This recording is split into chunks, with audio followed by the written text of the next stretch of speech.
What is going on, beautiful people? Welcome back.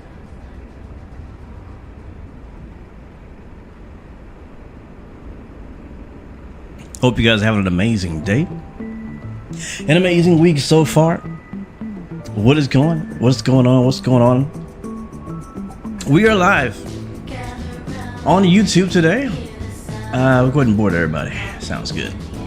In the Cathay Pacific, doing real world Cathay Pacific ops in the 777 Whiskey, the 777-300ER, flying from Hong Kong to Shanghai. That is a route. It's about 2 hours long. It is a real world route. Pretty cool. I love finding these short, I love finding these wide body, heavy, short domestic routes because it allows me to really get to enjoy, right? Like a heavy aircraft on a realistic route without flying it somewhere, you know. I mean, technically, you can fly wherever you want. It's your flight sim, you know what I mean? But some of us have like this complex that we have to fly real world routes, and unfortunately, I'm one of those people. And so I usually do a lot of research and I try to find real world routes for every plane that I fly when I can. Sometimes it's not always current, sometimes they're historic or, you know, seasonal, whatnot. But anyways, guys, we are here. Welcome aboard Modern for Quarter Block. Doc Holiday, G-Train, Mega Smitty is in the house. You know what? Let me move the chat over to the other screen. I can't look over there for it. I gotta properly welcome you guys aboard. Jump in the chat. Drop those airplane emojis in the chat so you can hear me loud and clear. I'm excited, man. We have not flown. I feel like we've not flown outside of the US in so long, and it's a darn shame. because there are so many great places to fly in the entire world. I want to encourage everybody who's watching to, even if it's just like, you know, one day a month, get outside. Whoa, that's loud. Get outside of your home country and fly somewhere new. Just try it. Be a little adventurous. Anyways, Captain DFV is in the house. Welcome back to the stream. Good to see you, man. Spigner is in the house. Good to see you as well, my friend. Greg Feats is in the house. Element AVGM is in the house. I think you're flying with me too as well. Sounds good. You are beautiful, Doc. You and your 10 kids. Welcome up, bro. Good to see you, man. Looking forward to flying with you again. Hopefully some DCS in the near future. I did do a poll over the weekend and let you guys decide what we did this week. And the winner was Flight Sim 1. Flight Sim was first, Train Sim second, and I'm not sure what happened to third, because if you ain't first, you're last. Anyways, guys, let's get flying. We can do plenty of talking on our way. Thank you for those airplane emojis in the chat. You guys are freaking amazing. Oh, we're back in the PMDG 777-300 today. It has been a while since I have flown this bird here. Let's go ahead and fade the music out. Matter of fact, that music is fading out by itself, which is perfect. I love it. All right, so we'll kill that noise. We'll kill that noise. Sorry for all the clicking. I'm pretty sure you can hear. Oh, you know why? Because I have noise cancellation turned off. That's better. Now I can click in peace. Beautiful. Gots to love it. Anything else wrong on my audio settings? I think everything else is good. All right, so we are using Say Intentions, and we are connected to VATSIM today. Again, we are in Hong Kong today, over in China, man. Pretty cool to be out here in China. This is the I Builds Hong Kong scenery that came out not too long ago, so it's not new, but it's not old. It came out like a few weeks ago, something like that. So we're checking it out. And we'll fly out of it. I mean, I've only shown you guys a tiny piece of it. I'm not going to do a whole showcase. We could probably spend 30 minutes walking around this airport. This airport is crazy detailed, full out interior. I mean, it's nuts. So go look at the website, look at the screenshots. That will tell you everything. All right, let's get the EFB turned on. Let's get the aircraft turned on. So go to battery. Up top, we'll get our external power connected. Here's the sounds. We'll get our ADRU started up here, and then our cabin utility and in-flight entertainment and whatnot turned on. All right, we'll get our APU. We'll get our window heat on first, actually. Window heat, emergency exit signs to armed, and we'll get the APU started. There we go. Now, do I have an APU shot back here somewhere? I mean, you can already see, like, the camera is struggling to load in. Oh, check that out. Cargo Lux 747 taking off. So I was looking at FlightAware in preparation for this stream, and I saw that apparently Cathay Pacific also still to this day is running 747-800s. Pretty cool. Yeah, I'm hoping that everything goes smooth today. I'm definitely struggling for performance with this scenery. I also have Hong Kong City Pack too, so like there's a lot of stuff going on right now. There's a lot going on. It is gonna take a minute for those screens to turn on. In the meantime, we'll get our sim brief data imported here on our EFB. We get our departure weather here, which is looking okay, and we'll go ahead and get some charts ready as well. We'll go departure chart. The beauty of having Navigraph is that you get charts around the entire world. Gotta love it. All right, so let's go to airport here. We'll pin that. I am not familiar in any way with this airport. I have probably flown to this airport maybe, what, I don't know, maybe 2 times in my lifetime. Alright, so we're over here in the South Apron. Sounds good. Let's connect to ATC. Oh, actually, we gotta wait for our system to power on first, but in a minute, once everything powers up and our screens power up, we'll connect to ATC and get the ATIS and then get our IFR clearance and all that. Again, today's flight's from Hong Kong to Shanghai. That's Victor Hotel to Zulu Sierra Papa Delta. That's our route today. As far as let's see, it is 844 nautical miles. We'll be cruising at 39,000 feet. Cost index 178. Block time 2 hours and 20 minutes. So that's what we got going on today. All right, screen's coming on. What's up, True Blue? Welcome to the stream, man. Good to see you. Phoenix and Heathrow kills your computer. Yeah, have you ever noticed that I never fly to Heathrow? I also never, I very rarely fly to LAX. Like all those big airports like Heathrow, LAX, JFK, I rarely fly there because of that exact reason. Performance. I have a 4090 and I still struggle with performance. So whatever you got, whether 4090, 5090, 3090, whatever, you're not alone. You're not alone. You're at Gate Sierra 31, also struggling to run this sim. You're my right? Okay, let's see. I see a few Cathays. Not sure which. Are you the United? No, you're probably not United. I'm not sure who you are over there. All right, let's get this thing going. Let's get out of Hong Kong because it's killing our frames. Okay, so up top, I think we're good to go. All we need to do now really is go and do our FMC stuff. By the way, guys, a shameless plug. I have a Boeing 777 tutorial on my YouTube channel. So if you're new to flight sim or you're new to this plane and you want a quick start guide, it's fairly quick, but it still runs through all the FMC stuff. Check out the tutorial. That's it. Shameless plug over. Anyway, so position initialization is going to go on. We'll go to the next page. We'll grab the GPS location. We'll place that here in our initial routes or initial position. There we go. We'll go to route page. Want to request our routes. So sim brief VHHH to ZSPD. Again, 39,000 feet, 789 miles. All that looks correct. We'll set the payload here. And we'll set the fuel here as well. Easy enough. Clear, clear, clear. Next, we'll go to the next page. We'll select route. And then we'll go ahead and, okay, actually it's already requesting the route for us, which is beautiful. I love the fact that we can import flight plans into our FMCs, man. What a time we live in flight sim, bro. I love it. Your Cathay 77 whiskey as well. Okay, cool. True Blue, you took the 350 from Heathrow to LAX yesterday, but man, the Phoenix kills me in some airports. Yeah. Do I own the flight factor 777? Yes, I do, Chris. Yes, I do. We flew that. It had to be only like weeks ago that we flew that on X-Plane. True Blue, man, the 350 for me in any airport kills my PC. You know, to be honest with you, the 350 is pretty frame heavy still. It is. I love that plane. I really do love that plane. But it is pretty frame heavy. I can tell when you're in walk around mode, you move the camera around and it like blurs for a second to catch up. Yeah, that's when you know that there's stuff loading in that second. All right, G-Train, have a good night, man. And happy Easter to you. Happy Easter to you as well. RS Turbo, what's up, man? How you doing? All right, looks like our uplink is done with our FMS. We can put our iPad there, which is nice. Oh, that's good. Hit activate here and execute. Beautiful. It's all done. Let's go ahead and go our departure arrival.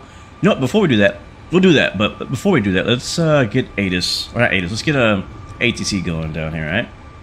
So we'll get our VHF. Uh-oh, stop scrolling. Oh, no. Okay.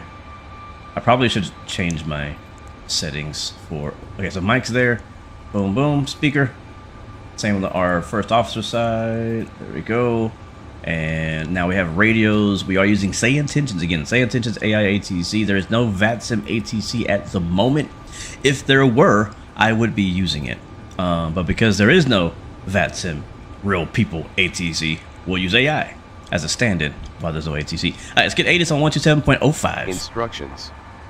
Don't they use meters out here too? You have information or something crazy?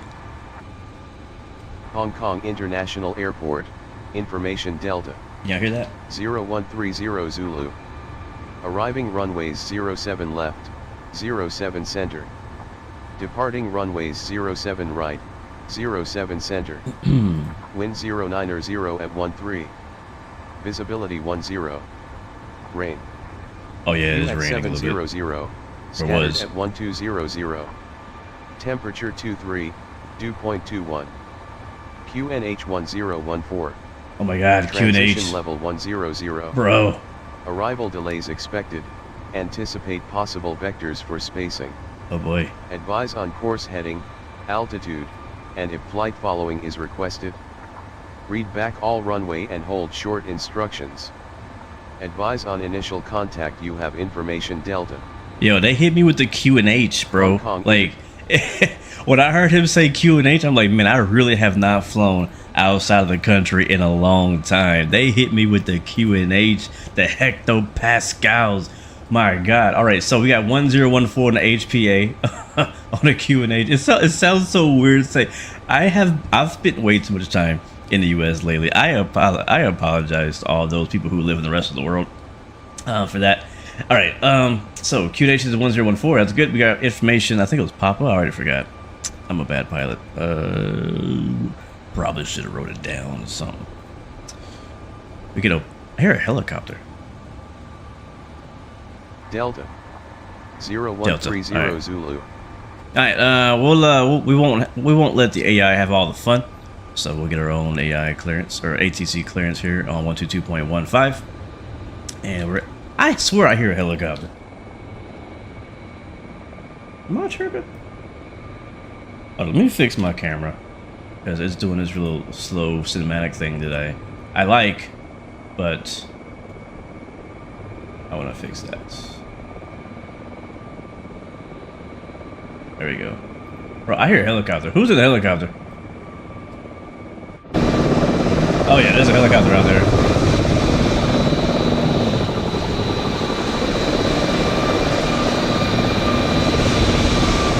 Okay, bro, I'm having horrible performance here. We gotta go. We got to go for real. Okay, hold on. I can't even look around right. I hope Shanghai ain't this bad. It might be though. Uh-oh, you can't connect because why? You don't like? Okay, hold on. Let's start over. Let's start over.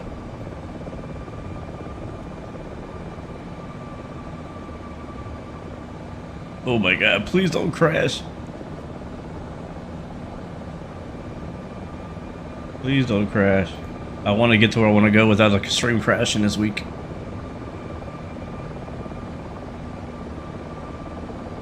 We'll get like a notification saying graphics card overload or something crazy. Alright, let's get this guy. Hold on guys, I'm just getting some background processes going here. Alright, there we go. Okay, good to go. GG's. Sweet! Alright, let's see, where was I?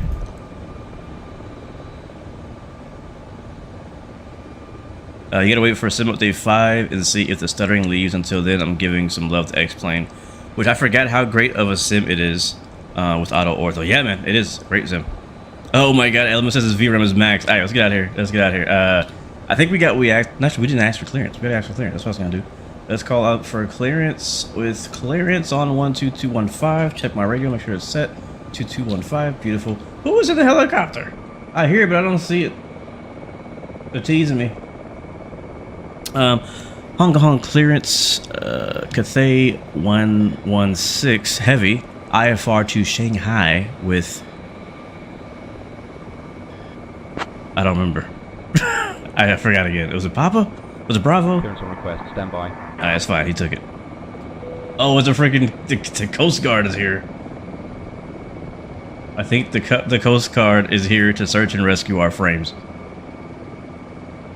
What's up, man? Welcome to the Hong Kong clearance cleared to Shanghai Pudong via the Leaking 1 Yankee departure, then is filed. Departure runway 7 center. Initial climb to 4,000. Departure on 119.1 squawk 5225. That was fast. That was very fast. Hong Kong clearance cleared to Shanghai via the Leaky 1 Yankee departure, then is filed. Departure runway 7 center. Initial climb 4,000. Departure 119.1 squawk 5225. Cathay 116. Alright, there we go. That should be good enough. Alright, let's get our stuff going in here. 116, read back correct. Contact ground on 122.6. Alright, orbital ground 122.6. Alright, Lecky 1 Yankee, that's right here. 07 center, that's right there. I like to wait to put my flight plan in until I get clearance, because I don't like doing it twice. Like, you could obviously do it and then adjust it and change it, but I don't like doing it twice, so I just wait till I confirm I don't get some sort of crazy rerouting, you know what I mean? It happens sometimes. Alright, for our arrival though, we have the Burger King 83 Alpha. I don't know, this is BK 83 Alpha. And I think I said I wanted ILS 17 left. Looks like it's gonna be ILS Zulu. Hong Kong clearance Cathay 368. Ready to copy IFR to Shanghai. There's a... is it Yankee? Zulu. Clearance on request, stand by. 17 left, transition is going to be Gonna go find out. Mike Papa 1. There you go. Cathay 368, Hong Kong clearance, not clear what you said. Say again. Executes. Expect runway 07. Alright, that is all done. Beautiful. Alright, let's go and go back to our init ref. We'll go ahead and put in our 0 fuel weight. Actually, hold on. We'll clear that. Delete. Clear. Clear. We'll go to accept. And then we'll do 0 fuel weight. We'll place it in there. We are expecting flight level 390, so that's incorrect. We'll do flight level, so FL 390. That's gonna go in the top right there. Good to go. Fuel is 49.3. That is confirmed. We can also confirm that on this screen. Go fuel. Yep, 493. All right, good. Fuel's good to go. We got 266 passengers on board, or at least we're supposed to. Are they actually boarding us? Let's check. Is GSX actually doing its job right now? Oh boy, I thought we did boarding. That's fine. We'll skip that. We'll just go to pre-departure. We'll go ahead and do it now. We are about ready to push back. We're just about ready to push back. Do not connect ground power since we're already on APU. Okay, so anyways, this is all done. Go to thrust limit. Is it? Did I change it? Yeah, 390. All right, thrust limits, which is usually like 2.0. We'll go ahead and place this here again, and go to our performance calculator, and we'll import the weather. You guys probably can't see that too well because it's probably pretty small. Hello, Captain. We are ready for pushback. Runway 7 center, and we'll import the rest of this from the aircraft. Rating optimum, anti-ice off, weight, CG, all that good stuff. Calculate. All right, so we have flaps 5. Takeoff rating is TL2. We'll go ahead and put that in there. Beautiful. Next, go to the takeoff page. We'll put in flaps 5. Departure checks completed. Click on CG, paste that in. That's gonna be 29%, 5% trim. Puts us at a V speed of 1424757, which we'll go ahead and tell our co-pilot as well. All right, our V speeds are 1424757. If he gets that. V1 is 142 knots, VR is 147 knots, and V2 Oh my is God, 152 I can't knots. turn the camera. We'll climb out at V2 plus 10 knots. Wait, I can't turn the camera. It's stuttering that bad. All right, there's our co-pilot today. Sadly, I forgot her name. Don't tell her I said that. All right, cool. So that's good. Thrust rating. All right, we are ready, guys, for departure. Without further ado, let's get our chart up here. We'll move our EFB back over here. They should be preparing us for... Yep, they're there. And I think the gate's already moving too. Yep, gate's already out of the way. Let's go and make sure the doors are armed. So let's see. Flight attendants, armed doors, cross check, all call. There we go. That's what I look for. Copy, Captain. Doors are armed. Cross-checking now. Beautiful. Ground operations. We'll go to ground connections. Okay, our chocks are still there. We'll remove our chocks. If it lets me. My brakes on? My brakes are on. Are they on? It's on, right? I believe it's on. Yeah, they're on. Alright, cool. The click spot on this EFB is so weird. Like, sometimes you can click it, sometimes you freaking can't. I don't understand it. Let's go ahead and release all. Make sure those vehicles are connected. Door management, we'll go ahead and arm all like so. If it lets me click it again. Come on. You got it. We believe in you. We believe in you. We do. All of us. The whole chat believes in this EFB. Oh, maybe all the doors. Oh, there's open doors. I gotta close them first. All right, close the doors. Please. Thank you very much. That's why I can't arm them, because they're open.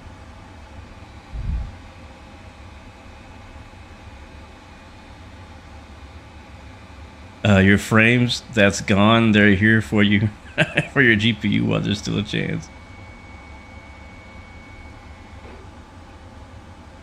Microsoft Flight Sim is like, what's your VRAM? Alright, I'm using 1 gig more than that.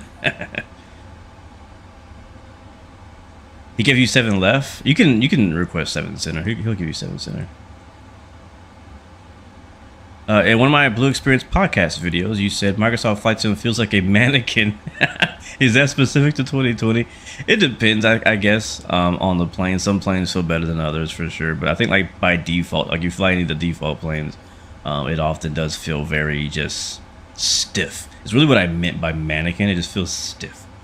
All right, what is this? What is it? What's, I don't know. I don't know what any of this means. Let's request pushback.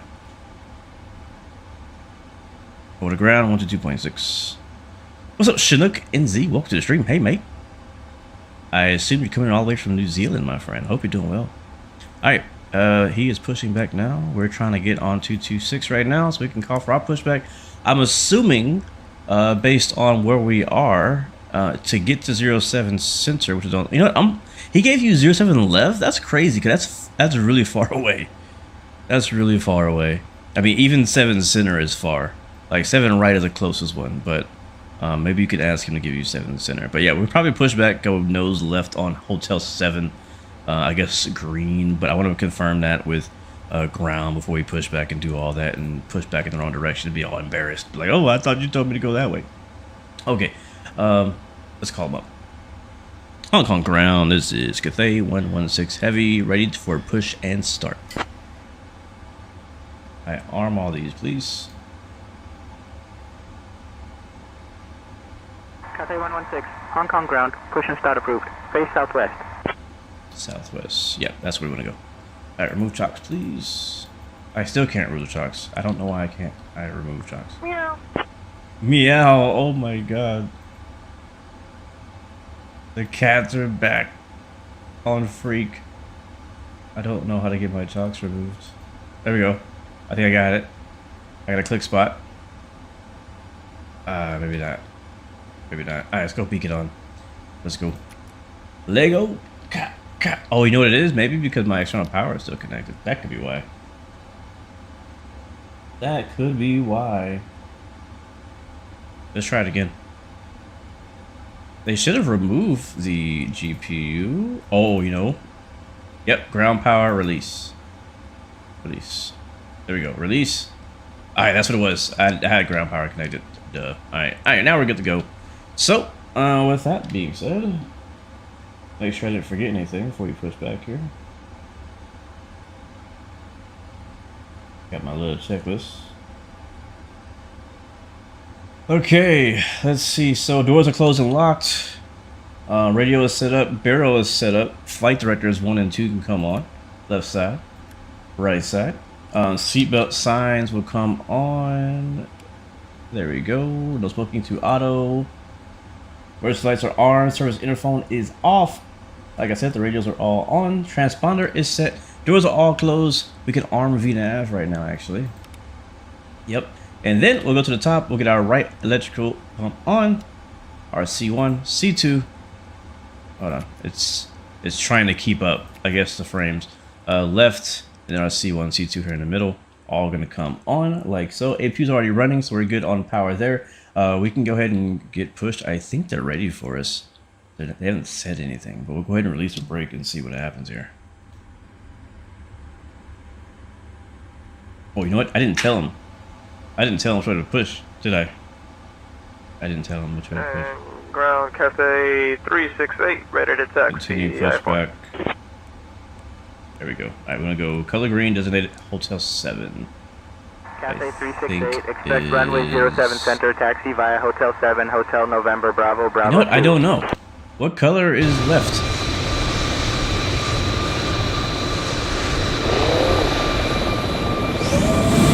Oh my god. Oh, my PC is gonna explode.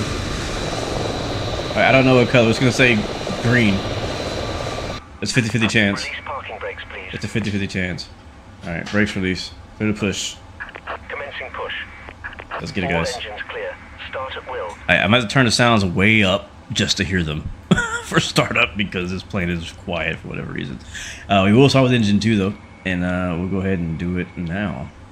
So up top, fuel pumps left and right on, and starter 2, clear on 2, starter 2. And fuel control switch. There we go. We're firing up. There's Element up there in the alley. The cabin door is now closed. We ask that you make sure that all devices are in airplane mode and your larger devices are now shut down and stowed. If you have not already, please fasten your seatbelt and verify it is low and tight across your lap.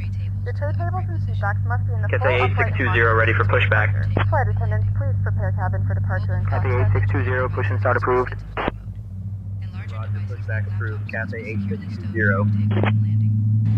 Smoking and the use of e-cigarettes are prohibited anywhere on board, including the lavatories. In the event that oxygen masks are Ladies and needed, gentlemen, they will please drop direct them your in. attention to the screens for an important safety demonstration. Thank you for flying with us. Welcome aboard Cathay Pacific. Your safety is important to us, so please take a few minutes to watch the following video as we present the safety features of this aircraft.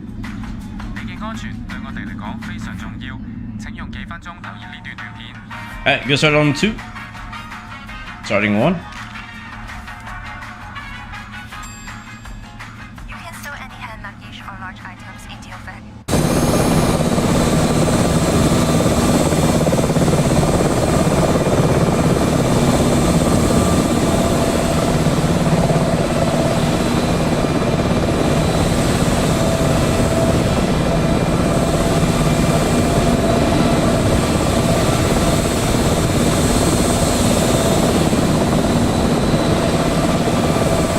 Cathay 8620 ready to taxi. Runway 7 center taxi via Whiskey 1, Victor 1, Victor, Bravo, Uniform, Alpha, Alpha 1, Bravo, Bravo 2. Runway 7 center taxi via Whiskey 1, Victor 1, Victor, Bravo, Uniform, Alpha, Alpha 1, Bravo, Bravo 2, Cathay 8620.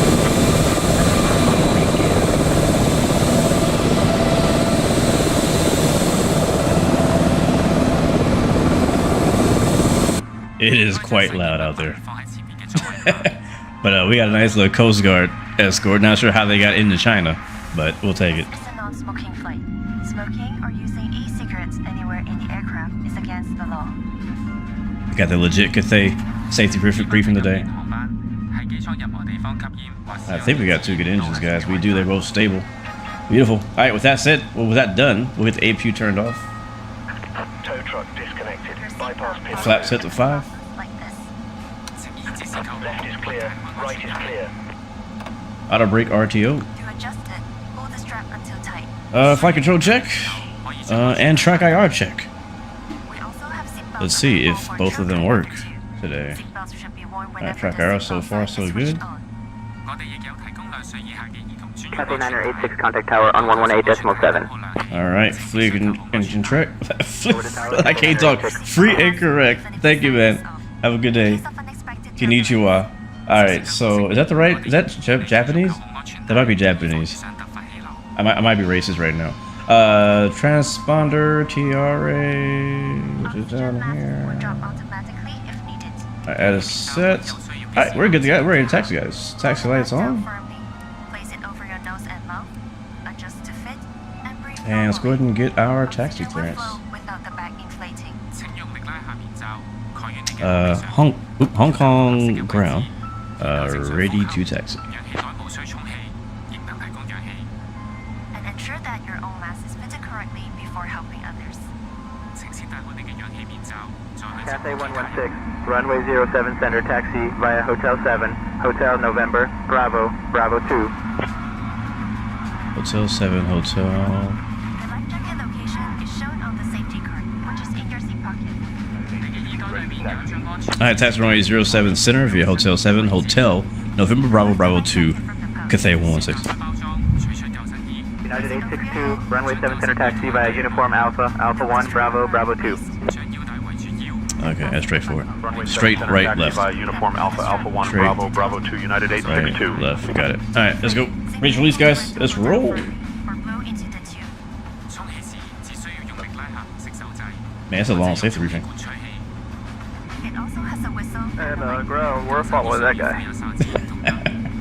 Inflatable prophylaxis Say again. for children and inflatable cots for babies.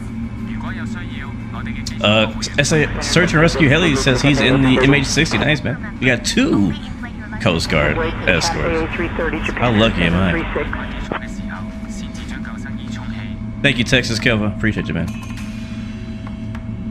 Yeah, beautiful airport for sure. Just quite frame heavy. I mean, there's a lot. If you, like I said, if you go look at all of the details, that plane is definitely in my way. But, sir, I have priority.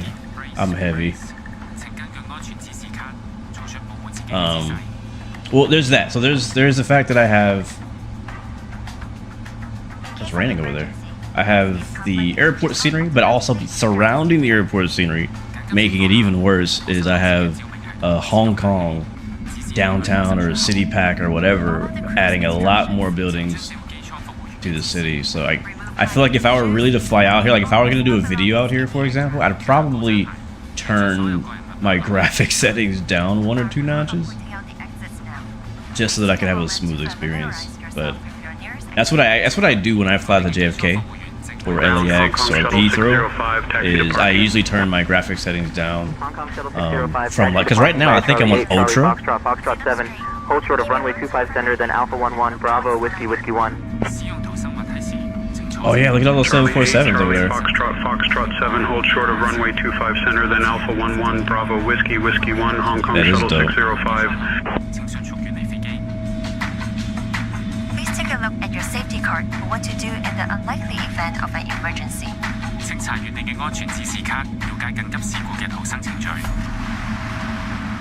Now that we're almost ready for takeoff, make sure your tray table and TV are put away. Your seats should now be in the upright position and your seatbelt fastened. I make a right turn on November. Finally, and just as importantly, you guys are way too good at flying helicopters. Enjoy the journey. There's a tower. 2 towers.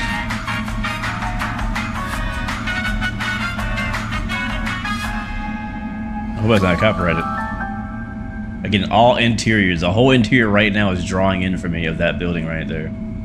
Every terminal has an interior. It's crazy. Oh, traffic. It's crazy.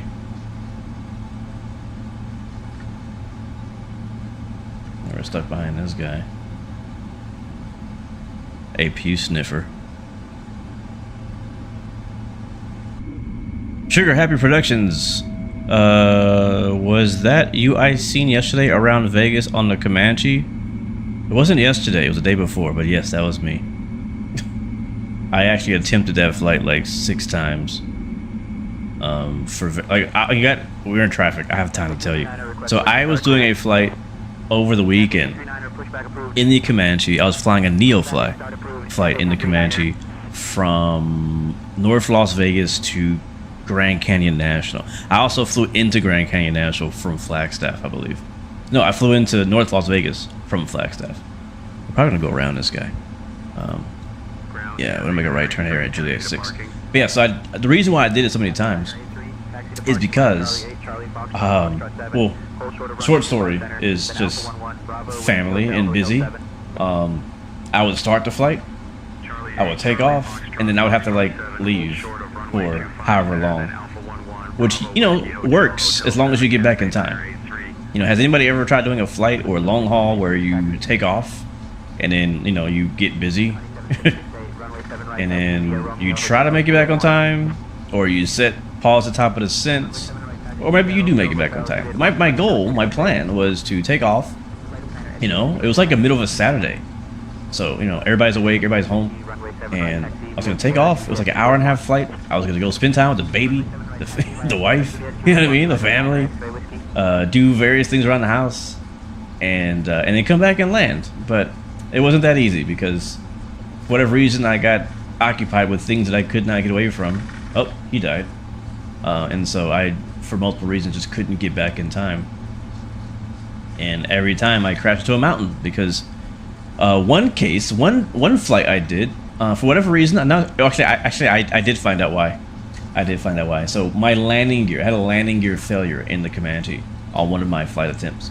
And the reason the landing gear failed is because I guess when I was trying to click the headphone button, I missed the click spot and I clicked the circuit breaker of the landing gear, and so my landing gear would not retract, and so I did not have enough speed to get over the mountains going through the Grand Canyon. That plus I had to walk away, and I wasn't monitoring the flight. I came back and I crashed to a mountain. I think I crashed to a mountain like 4 out of 5 times. The other case, I got a vacuum pump failure, a legit failure. I was a little disappointed. I didn't get to see that one happen live. But I had a legit failure, a vacuum pump failure, and crashed to a mountain. I think another time I just misjudged the altitude I need to be, crashed to a mountain. So yeah, I tried that flight over and over again until I finally got it. I think like the next day I finally actually finished it. But yeah, man, life.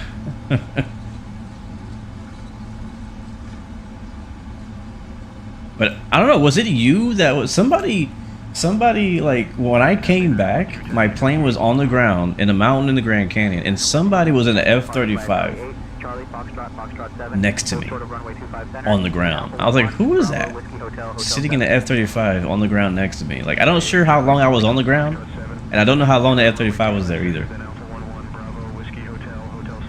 So the scenery is obviously performing much better as I'm looking away from the terminals. Every time I look back at them, I get like a slight little blur. Alright, we're getting close to our runway. It should be over here. I think he's going to the same runway. Very big airport. What traffic add-on am I using, Foster? I'm using Say Intentions. Say Intentions has its own AI traffic system. Injector, they call it. I think we're going to Bravo 2. So we're probably behind this guy.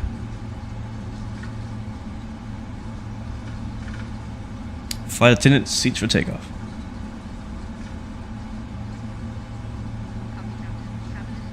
You got a bird strike on final into Orlando. Oh yeah, you got that bird mod, right? I think he's gonna wait for me. He is gonna wait for me. You could also get traffic injection from Beyond ATC, and the free option is on the fly-by-wire installer, and it is called, I don't remember what it's called. FS. I don't remember what it's called, but it's built into the fly-by-wire installer, the same place you get the A380 and the A320. Yo, this dude's gonna keep. I thought you were stopping. Now he's moving. Make up your mind. I'm going first. I'm going first. All right, we're basically gonna go like around the corner over here. Let's go ahead and contact tower. Let them know we're ready for departure right here. The gate. Cathay 303, taxi to parking via Charlie 8, Charlie. All right, tower is on. Short of runway 25 center, then Alpha 11 Bravo Whiskey Hotel. 1182. Cathay 116, contact tower on 118.7. Take care. Ain't I supposed to hit Toga at some point? Oh yeah, okay. All right, it's Bravo 2. 605, cross runway 2. All right, Hong Kong Tower. This is Cathay 116 Heavy, holding short, runway 07 center at Bravo 2, ready for departure. Crossing 25 center, Hong Kong shuttle 605. Cathay 116 Heavy, Hong Kong Tower, runway 07 center, wind 090 at 13, cleared for takeoff. Clear for takeoff, runway 07 center, Cathay 116 Heavy. Why is he British? He should be like, you know, local, not loco, but local, like accent. I guess they don't have the accent for China. That's unfortunate. All right, guys, we are ready for departure. Let me see those airplane emojis in the chat. Landing lights are coming on. 1, 2, and 3. Wing light on. No need for logo lights. It's nice and bright. We are flying real time. Flying a real world route from Hong Kong to Shanghai with our flight attendant today. Holding short, runway 07 center, Bravo 2, behind company traffic. We'll see how it performs on takeoff. We got a 2-ship Coast Guard escort today, keeping us safe here in the Chinese skies. Alright, it's yelling at me because I didn't do the checklist. That's fine. We are ready to go. Brakes on. VNAV armed. On 122.6. And let's go ahead and go for about 50% or so.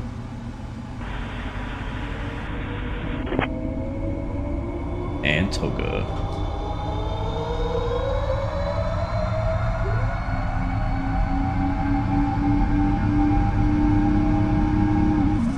I can dig it. Airspeed is alive.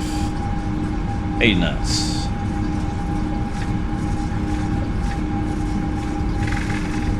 Pretty light today. Here comes V1. On runway. And rotate. 7 center remaining. Why does she say center like that? 700. Alright, some back pressure. There it is. 3330, winds 100 at And that's a positive rate gear. 07 left. Oh, that's not the gear button.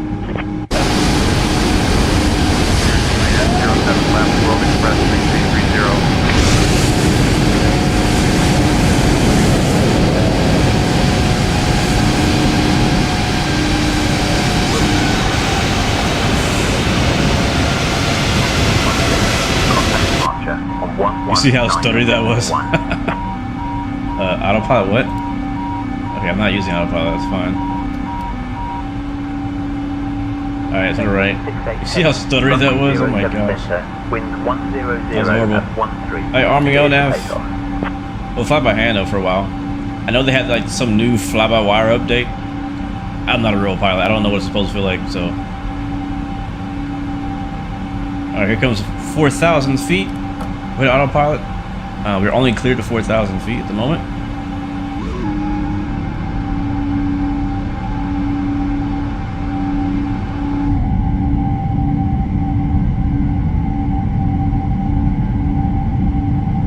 A lot of our flight will actually be over the water. We'll have an nice view on the left side though here in a bit. Except we got clouds. Alright, here goes the flaps.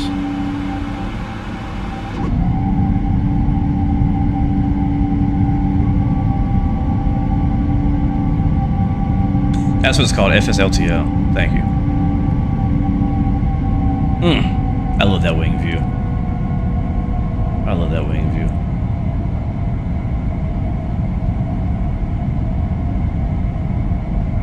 Sheesh. Can I get a flyby without my computer exploding? Let's see. Contact departure on 119.1. Is that for me? It was for me. Not sure what kind of view that was. Jesus Christ. Okay, we gotta get out of Shanghai, bro. Or we gotta get out of Hong Kong. This is horrible. Alright, over to departure, Cathay 116. We gotta get out of this area. I am having horrible performance. I can't even change camera views. We're gonna stay in here. And so I was hoping to like show you the city and stuff, but that's not gonna happen. Let's go ahead and switch over to departure. Departure, Cathay 116, level 4,000. Cathay 116 heavy, Kaituck departure, radar contact. Hopefully he'll give us higher here. Yeah, Hong Kong running is crazy. And there's no photogrammetry out here at all. It's all autogen. There is not a single bit of photogrammetry. And I'd be surprised if they ever get it. Cathay 368, heavy, radar contact. Because Hong Kong at I don't know the Chinese government will give it up. Climb flight level 110. Probably won't give it up. Cathay 116 heavy, climb flight level 220. Alright, climb and maintain flight level 220, Cathay 116. Alright, 220. Let's see, will VNAV take me up there, or do I need to flight level change it? Up to 220. Alright, that's set. Channel 1186, contact Guangzhou control on 118. There's some islands out there. Look at that boat. Yo, that's, I bet you there's a bunch of honeycomb yolks on that boat. 1186, good day. Or iPhones. Who knows? It could be anything we have in my house right now. Okay, we gotta see this view. It's getting better. I can actually switch views without it stuttering like crazy. Oh, look at that.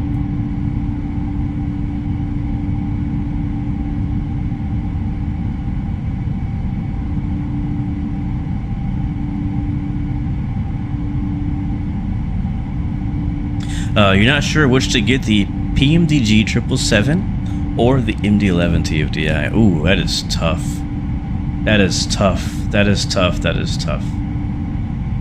That is really tough. Man, I mean, I want to say, like, which one are you most interested in? Are we going the right direction? I think we are.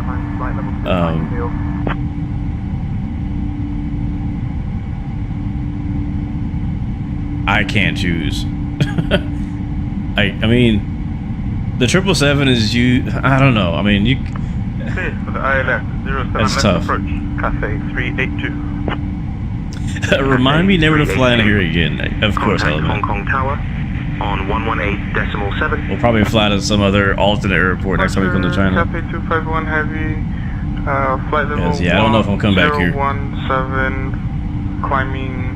Yeah, look at that. The factory smokestacks actually have smoke coming out of them. I wonder what they do over there. Ladies and gentlemen, we have now passed 10,000 feet. Alright, there's 10K. On larger portable electronic devices. This is also a reminder to Alright, we're gonna pass on the ATC to the co-pilot. Let her take care of it from here. Alright, we'll continue climbing up to cruise. Climb via the flight level 140. Just 39,000 feet. Good day, Cathay 368 heavy climbing through. It's a pretty bumpy too. 2,000 for 4,000. Getting a lot of turbulence. 368 heavy, Hong Kong departure. Radar contact. Alright, they're 9,000 feet. What's transition out here? Back to Collegan, then on course. Lights coming off. Still not getting the best performance just yet. 160, turn left. Like, you see me re-clicking things because it's not registering it the first time. Then on course, Cathay 368 heavy. I have a feeling that we've already passed transition altitude. What is it? Let me see. Transition altitude is 9,000. Yep. Hong Kong radar on 126.3. Oh, an F-18. Hong Kong departure, Cathay 120 with you, climbing to 4,000. Bro, it must be hostile out here. They got all kind of support. Hong Kong departure, radar contact. Climb via the city flight level 140. Climb to flight level 140. I'm gonna hold off on the cinematic views till we get like farther away from Hong Kong. Contact Hong Kong radar on 125.175. As much as I want to. We will be flying over water for just a little bit, and then we'll come back over the land. Good morning, Cathay 714, descending 5,000. We'll try to enjoy some of these little islands as we leave. Cathay 907 with you. But look how much we're bouncing right now. It's a bit bumpy. Bumpy skies on the way out of Hong Kong today. Radar contact. Climb via the city flight level 140. Says the Boris is a bonus. Yeah, I don't have the Boris sound pack. Cathay 907. I'm debating on getting it. I don't have it. Cathay 116, climb flight level 330. I don't have the sound pack. I don't have the Boris sound pack for either the 777 or the 737. Man, look at that wing flexing. 330, Cathay 116. Like, look at that. Cathay 841, contact Hong Kong Tower on 118.7. Cathay 841, establish on the IOS 25 right. Tower on 118.7. I've heard good things about the sound pack. Bye-bye. I just... Cathay 116. Oh, are we like... How steep is this? Okay, we're good. Like, it feels like we're going so steep. Alright, we're on VNAV. That's good. Switching to Hong Kong Climbing radar to on 39,000 feet now. Cathay 116. Passing 18,000 feet. Our flight plan is good. No discontinuities in it, so it'll take us all the way to our final approach. Hong Kong radar, Cathay 116. Good morning. Flight level 180 for flight level 330. Again, that's our flight attendant. Sorry, that's our first officer handling the radios for us. Let's try for a cinematic view here. Let's see. Oh boy, it just froze. It just froze. You're SimCFI in the chat. Welcome to the stream, bro. Good to see you. Hope you're doing well, man. Welcome back. Welcome back. But yeah, I can't pick, man. I'm sorry, Chally. I personally like. You're asking me to choose from literally my favorite two aircraft. Period. Like in When it comes to airliner, my favorite two airlife are actually the 777 and the MD-11. So for me, I have to have both. But that may not be the case for you. Now, if you were to ask me which do I fly more, I fly the 777 more. Easy. Personally, I really only fly the MD-11 for cargo operations, but you can fly it for passenger if you have the passenger variant as well. And there's nothing wrong with flying it for passenger. That's just what I do.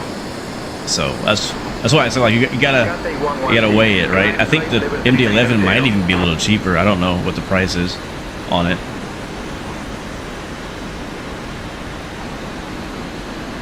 Flight level 390, Cathay 116. Yeah, see if you do. I'm using your Moza profile for the 777 that you gave me a long time ago. I need to fly the MD-11 again, actually. We probably won't do it this week because I gotta like relearn it. I haven't flown it in so long, I forgot everything. Like, I gotta literally go back and watch my own tutorial on how to fly it, which is short. Like, funny story. The reason why I made a lot of tutorials for flight sim, this is genuinely the reason why I did it, is because, well, for one, I made it for you guys, but maybe number two, I made it for you guys. But number one, I made it for me because when I don't fly a certain aircraft for a while, especially something like an MD-11 or a CRJ, ERJ, something that's like not like Airbus A320 or 737, I tend to forget like everything about it. And so the MD-11 is a plane that in the past I constantly went back and watched tutorials over and over on how to fly it because I just forget. Like, the buttons are all in weird places, nothing makes sense. And so that's one of the reasons what inspired me to make my own tutorial, because I could kind of like explain things in a way that I personally understand best, and also you know, better for my own attention span, because a lot of the tutorials out there were like, you know, 5 hours long or 2 hours long or an hour long, which is too long for me. So I prefer, you know, kind of getting straight to the point. So I made my own tutorial for the MD-11, the 777, and a few things. So if I were to fly the MD-11 again soon, I would have to go back and review those videos. But I don't know what I have planned fully this week. Like, this is, I'm flying this plane today. But I don't know what we're flying next. I have not planned that far ahead. I just know we're going to be doing airliners all week. That is the only plan I have so far for the week. I've also not flown the MD-80 since the update, bro. I've heard like CMCFI in the chat is saying it is so good. I've not flown it since before they updated. I've not flown the MD-80 since Microsoft 2020. So I'm not sure if that says anything about how long it's been, but I know that the last time I tried, for one, I forgot how to fly it. Same problem. Two, I hated the little operation center thing that they have. Whatever you call that, that thing that wishes that it was an EFB. I didn't like that. I didn't like installing livery. Like, I just didn't like anything about it, and I was like, I give up. I'm gonna fly something different. But maybe I need to reinstall. Do I need to buy it again? Like, I have it. It's not installed right now. But I own the Mad Dog. But do I have to buy it to get the 2024 upgrade? Probably, right? Yeah, I see. I'm more of a cargo. So you're more of a cargo guy. Okay, so if you're more of a cargo guy, it's still tough because the 777 has a cargo variant that you do get with it. So like, when you buy the 777, either the 200, I think only the 200, right?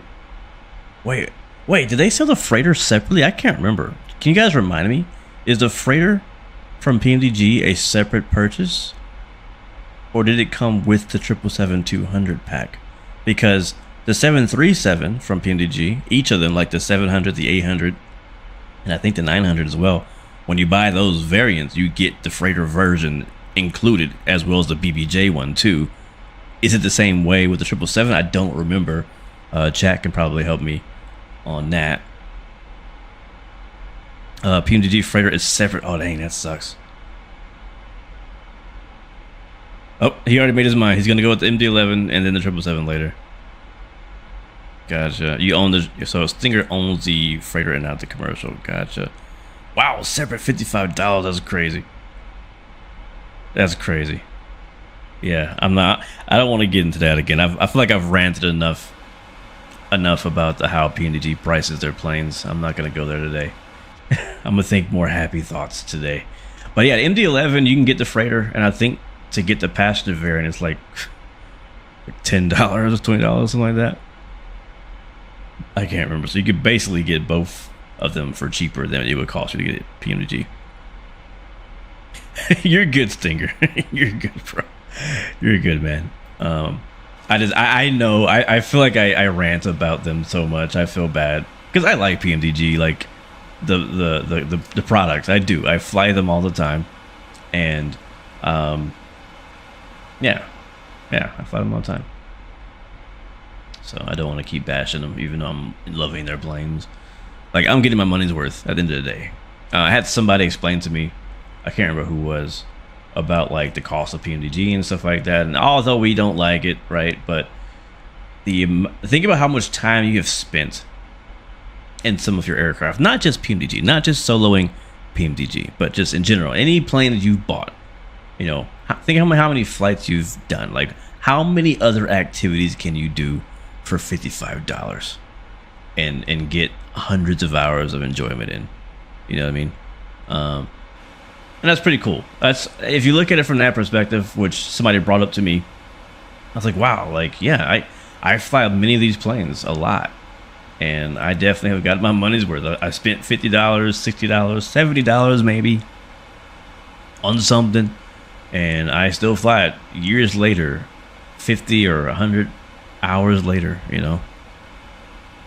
All right, we're passing 33,500 right now as we climb out of Hong Kong. Things looking much better now. The sky is blue, the frames are smooth, and I'm liking it.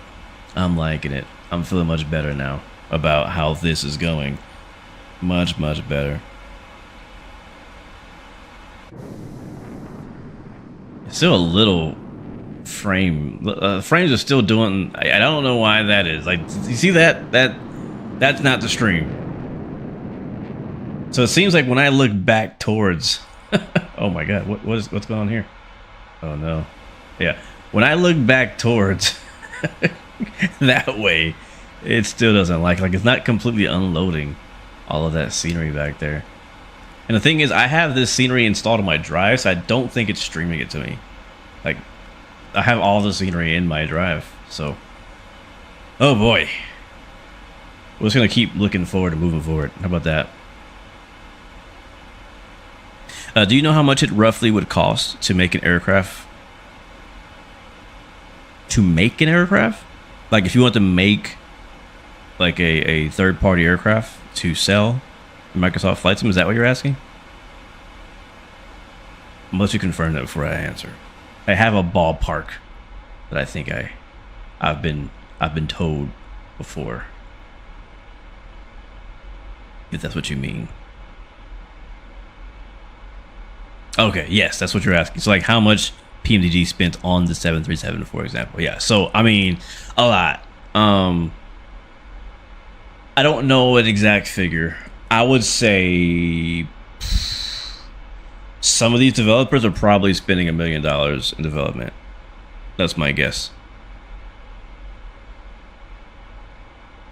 Yeah, I would say it's closer to $1 million than 50K. It's definitely close to $1 million. Now, maybe some of the smaller developers, it's like a single person, maybe less. But people like PMDG who have a whole team, I9 builds, I'm talking they're probably spending $1 million or close to it, or $500,000 just in development. Because think about this. Use PMDG as an example, right? So they spent, was it 4 years making the original PMDG 737 for Microsoft 2020. That's 4 years that PMDG had to pay all of their employees without a plane releasing. Think about that. Like, you had to feed mouths. People got families. They're getting paid full-on salaries. And I'm not sure how many people are on their team, but let's just say there's 10 people working on a 737 at a time. That's 10 people you got to pay 7 days a week for an entire year. 4 years. Like, you know, just add that up. Just take a basic person's salary And they're not basic people. These are developers. They don't make no money, right? The developers get paid. So add all that up, you know, multiply that by 4 or 2 even, because sometimes it takes 2 years for some planes.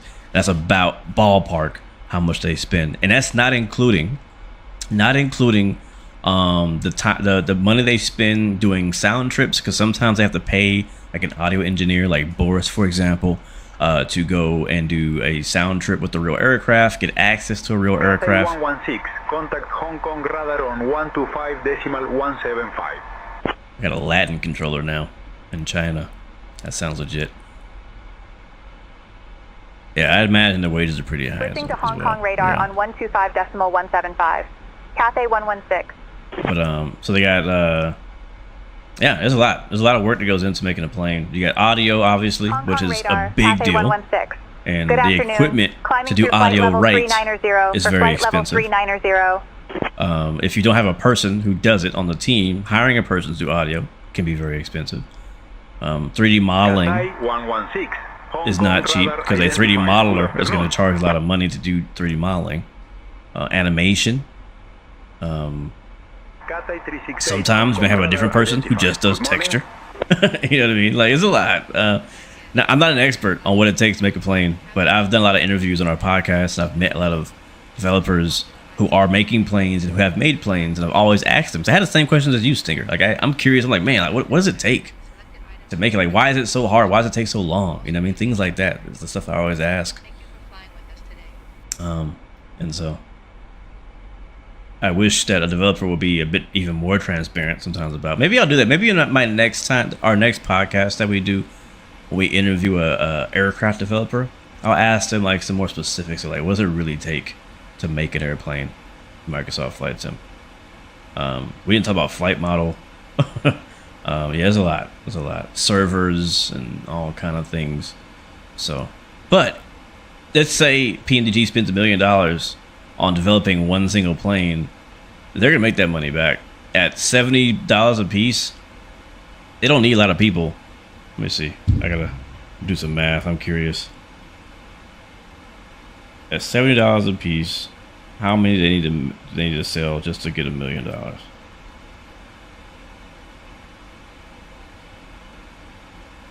14,000.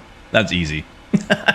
14. All they have to sell is 14,000 aircraft, which I know they're doing.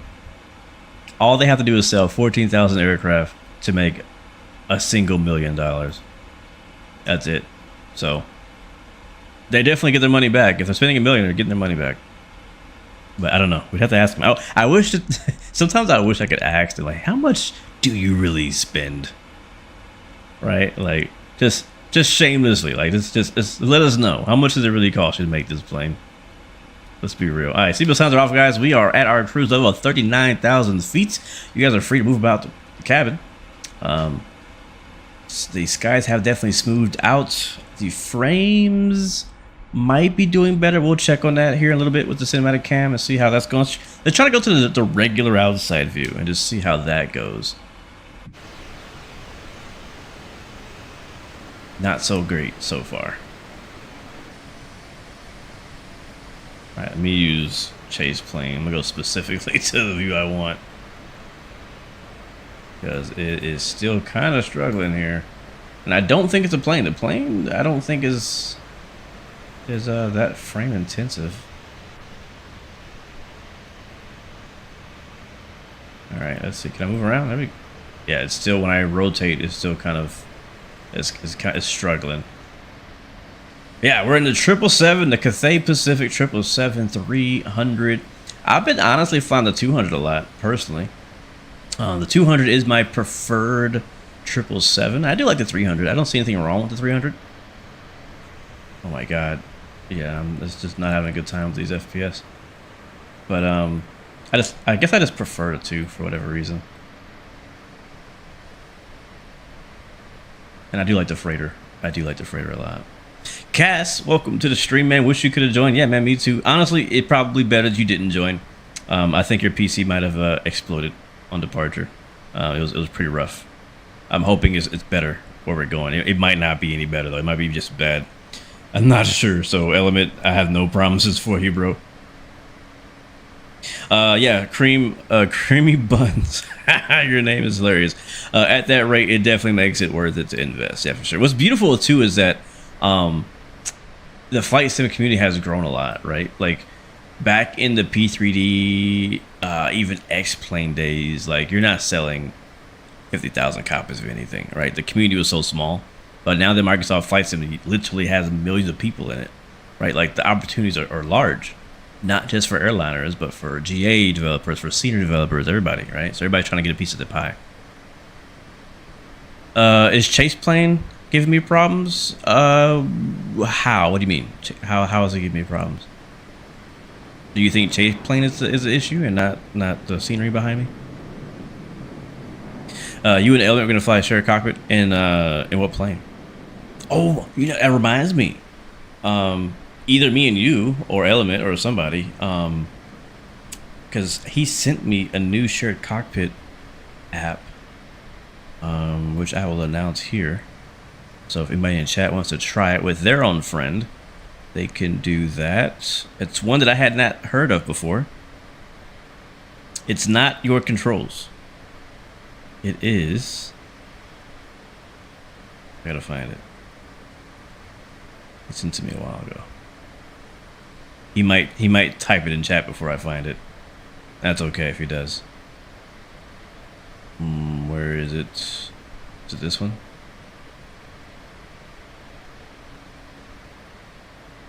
Alright, Element, just tell me what it is. Just tell me what it is, because I cannot find it in our conversation.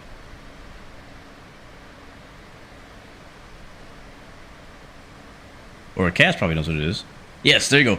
FS Cockpit. Is that what it's called? Is that right? Oh yeah, that sounds alright. FS Cockpit.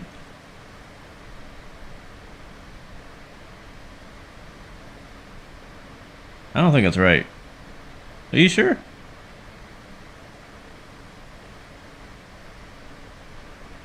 Are you sure it's FS Cockpit?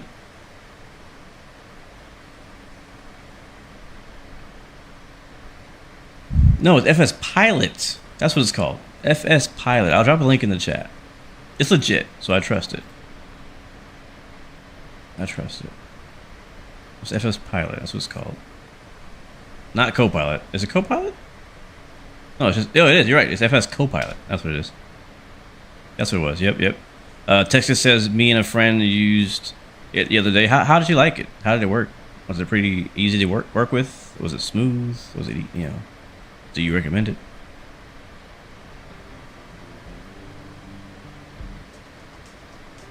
Oh, this song is perfect. It's called Mount Fiji. I mean, we're not in Japan, but still. Yeah, but I have not tried it. I did download it.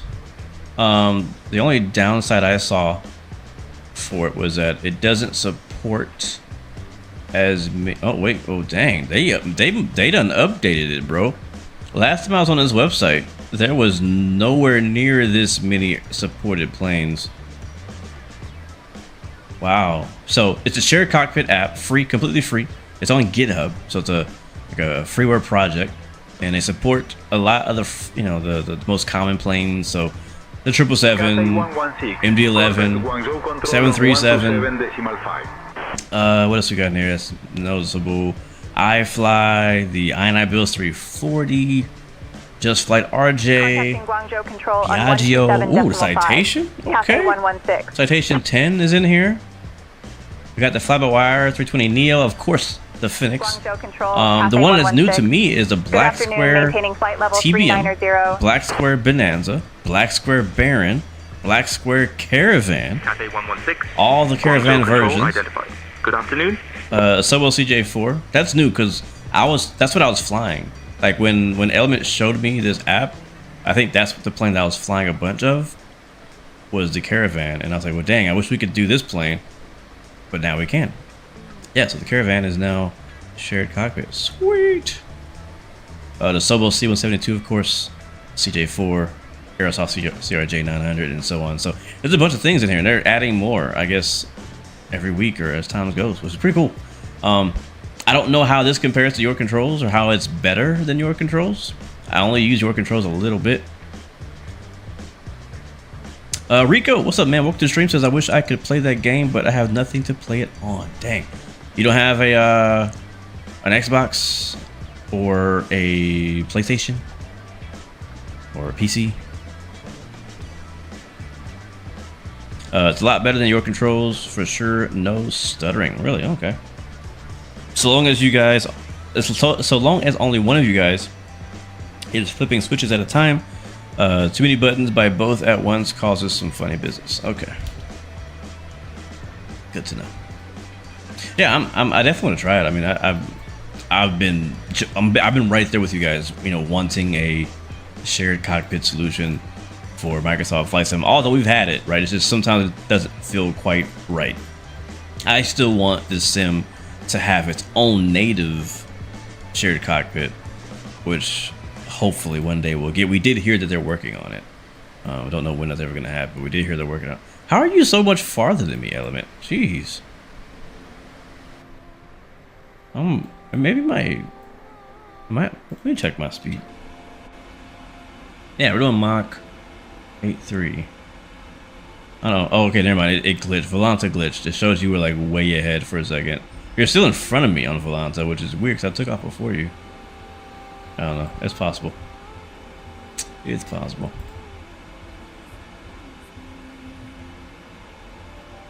Yeah, we're back over the land now. I don't know what this city is we're flying over right now, but we out here.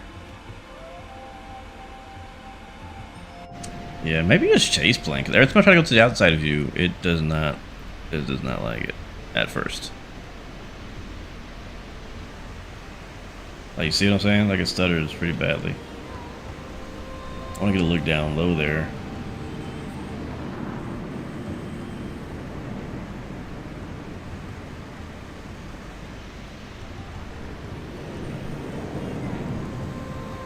Captain Blue, would you like a drink or a small snack? Hong Kong Radar, Dynasty 934, flight level 240. Dynasty Yeah, can I get some 934, Biscoff contact. cookies and peanuts and a water, please? Understood, Captain. We'll bring Biscoff cookies, peanuts, and water to the flight deck now. Love my flight attendants.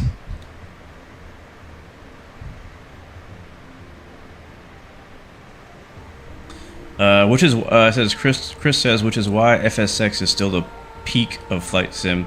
The king still stands. That is crazy. Did FSX really have shared cockpit? I didn't really play FSX too much back then. I know it had like multiplayer, I think, from videos I saw. Again, I didn't really use it much myself. I just noticed that I missed your comment earlier, Chris. I apologize, man.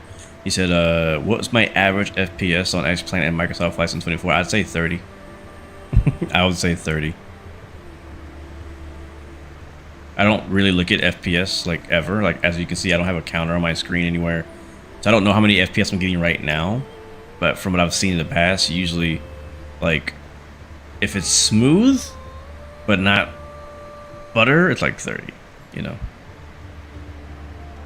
Heli241 says, I've been using the Militech Mission Hub to create multiplayer search and rescue missions for choppers, and it's pretty fantastic. That's sweet, man. Yeah, I've made a few. I made some in Alaska, made some in Florida. And I think those are all the ones that I've made. But how is it now? I've not used it in a few updates.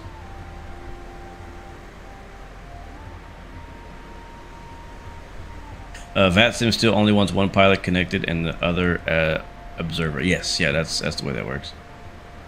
What are my thoughts on DLSS 5 for Flight Sim? Oh, that's a good question. That's a really good question. Hold that thought. Let me see what Chris is saying.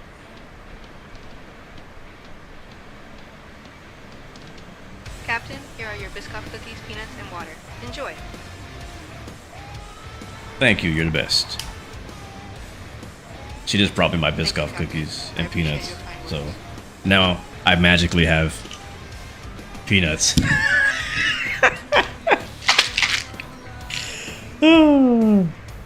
Lightly salted.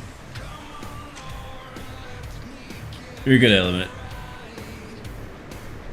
You're flying one Saturday in Puerto Rico. You're flying a mission Saturday in Puerto Rico? Is that what you're saying?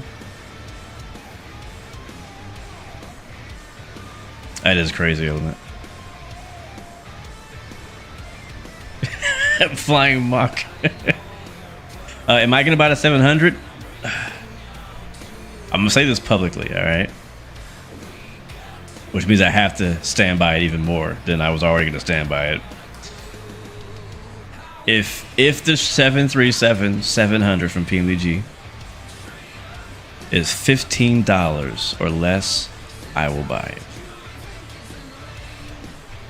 If it's more than that, I will not buy it. Yeah. $10 preferably, but I really doubt that's gonna happen.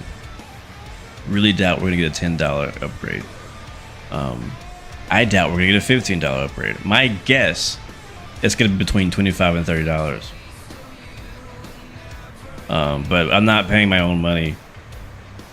$30 upgrade for a 737-700 that I, for one, already had bought in 2020, but I very rarely fly. Like, if it was a plane that I flew often, yeah, I have no problem. Like, it's not me like having hate against PMDG necessarily, or being rebellious and trying to send a message to them or anything like that. It's just the fact that, like, the 700 variant I do not fly often. Even on Microsoft 2020, when I had the 700 and the 800, I ended up uninstalling the 700 once they released the 800, because that's the one I actually wanted, and I rarely flew the 700. Like, if I want to fly Southwest, I'll fly the 800 variant. Right? I mean, like almost every airline that flies a 700 variant also flies the 800 variant. So, like, there's no livery issue either for me. So that's just me. I know other people like the 700 for various reasons, which is fine. I have flown the 700 as well, but the 800 is where it's at for me. So that's the one I fly the most. There's no reason for me to spend the money. I can't keep buying stuff. I buy way too much stuff in Flight Sim. I can't keep buying things every time something drops. It's gonna be 40, you think? Yeah, I wouldn't be surprised. It wouldn't surprise. Like 30, 40 would not surprise me. And we're talking about upgrade. Like, we're not talking about full price. Full price is probably still gonna be like $70, whatever it was. What is it? What was it before? Let's go look. PMDG.com. Alright, so how much are they selling the 600 for? There's a 600? $34. So the 600, the least popular of all the 737s, are still $35. That's full price though. I think that's fair. Full price, I think that's fair. Don't know what they're asking for it for an upgrade, but full price, I think it's fair. Let's go look at 2024. The C737-800 is $75. Contact Shaman Control. The 737-900 is $50. Okay, that's full price. That's not upgrade. That is full price. So how much is the 700 going to be? We're back playing this guess the price Cathay game. 116. The 600 is $35 full price. The 900 is $50 full price. Control Cathay 116. Good afternoon with you, flight level 390. I think it's gonna be close to what the 900 is. I think it's gonna be like $50 full price with a $30 upgrade for it. Good afternoon. That's my guess. $30, just like the 737-800 was. Yeah, debark exactly same thing, bro. The only reason I bought the 700 is because it came out first. That is genuinely the absolute only reason. If they had released the 800 first, the first time, I wouldn't have bought the 700, which was a strategic play by them because they probably knew that too. That's what I think, until they prove otherwise. Heli241, yes, I agree. When you add in custom sim objects, it makes that mission hub amazing. I got really familiar with it when I was using it a bunch, and I had like all kind of cool objects being spawned into missions. But yeah, only because it came out first. Same thing with the 777 sim. I mean, I might have eventually pulled the trigger on the 300 or the 777, but if they had released the 200 first, I would be really on the fence about buying a 300. I would have been on the fence because, like I said, I mainly fly the 2. The only reason I am flying the 300 today, the 777-300 today, is because apparently Cathay Pacific does not have a 777-200. They only have the 300 livery, so that's why I'm flying the 300 today,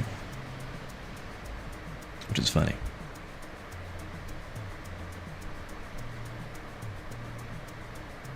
All right, let me go back. I make sure I didn't. I don't want to. Oh yeah, that too, Texas.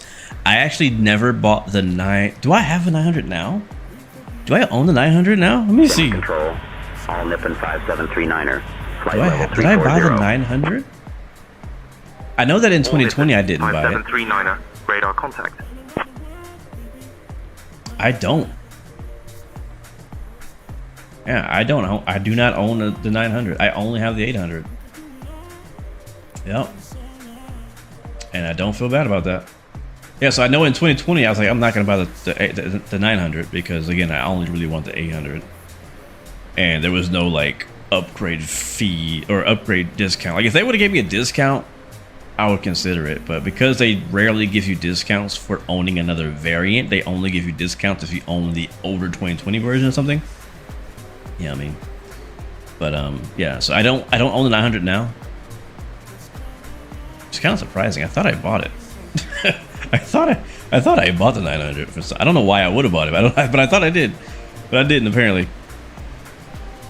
So yeah, I only have the 737-800 right now that I bought from PMDG, and I love that plane. I get my money's worth out of that thing. I got a freighter variant. I got a BBJ variant. I got everything I want out of the 737, out of the 800. If I had to pick, if I had to buy another 737. Cleared for the Cuban 2 Delta arrival into Kinman Eva 8811. It would be the 900. I wouldn't buy the 7. I'd buy the 9. I feel like the 900 is visually different enough on the exterior. I don't know. The 700 is it's tough. It's tough. I think it depends on what you're into, right? Like I know Element wants the 700 for the BBJ variant. Did I see the Boeing 737 yoke? I did. I saw it at on the videos. 222. Descend. I'm curious. I'm looking forward to seeing it at Expo in person. They made some changes. Alpha arrival into Xiamen. They made some changes that I'm not sure I'm in love with to that yoke. Let's go back to the inside view, make sure we find out where our top of the ascent is. I know we're pretty far away from it, but I want to make sure we are aware we are. Okay, they want us to step climb to 41,000. Sure, why not? Let me tell my co-pilot. Hey, can you request a step climb to flight level 410?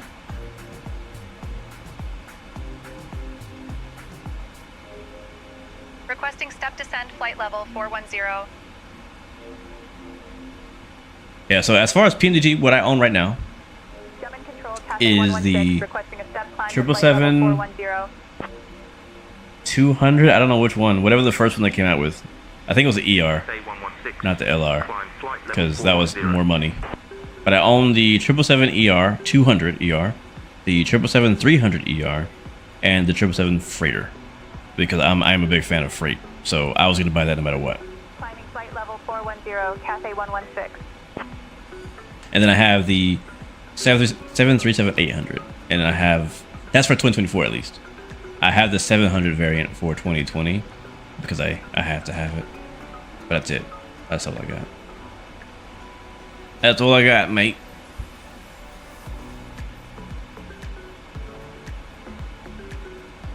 And next we have the 747. Anybody in chat want the 747? Anybody excited for that? I think I'll be more excited when I see it. I think I will be more excited when I see it and see what it has to offer. Because right now, I mean, PMDG is in a way kind of still releasing the same planes they released back in FSX and P3D, just up to date and obviously much better. But I keep wanting PMDG in all their planes, not just the 747, but I keep wanting them. I'm gonna climb the 410 here. Wanting them to kind of like, I don't know. It's hard to say this because I don't really know what all has gone into making these planes. I don't want to sell them short, but I'm just gonna say it. I want to see them innovate more. I genuinely want to see them innovate more. I want to see them do things that I've never seen done before in an aircraft, in flight sim. Because I believe PMDG, with all their clout, with all their experience, with all their expertise, that I believe they know how. I believe that they can. I don't believe there's anything that PMDG can't do. Are we not climbing? Yeah, I don't believe there's anything that PMDG can't do. And so I would love to see them innovate a bit more. Like, we see other developers innovating a lot. We see Phoenix doing crazy stuff. Like, wow, I can't believe they did that. Like, you know what I mean? We see, even TFDI. Like, many of these teams are doing very cool new things that everybody's copying. Like Tolus with a replay mode built in, and the taxi camera, and you know what I mean? I know these are like not. They don't make the simulation of the plane better, but they do make the experience of the simulation of the plane better. There's definitely some performance issues with this thing, man. Every time I go into external view, my sim freezes for a second. Okay, so it's not just me. So is it the plane then? All right, what are you flying? Yeah, you're also flying the same plane. Is it the plane? What's up, Gold Blaster? Welcome to the stream, man. Not interested in anything except the 777. PMDG will do the max. They included a max FMC in the last update. Really? That's interesting. I am curious to see a PMDG max. Like, I'm loving the iFly max personally. I don't really. I'm not begging PMDG to make a max. I'd rather them spend their time on something else. But I do know that they have commercial clients that they're already doing max stuff for. So why not give it to us too, right? So I won't hate that move. But I'm curious to see what they have to offer. And now, like, is it just going to look like the NG, but with different screens and a different engine and different wheels? Element says, I'm so tired of tube liners. I know, man. I've been in the business jet mood as well.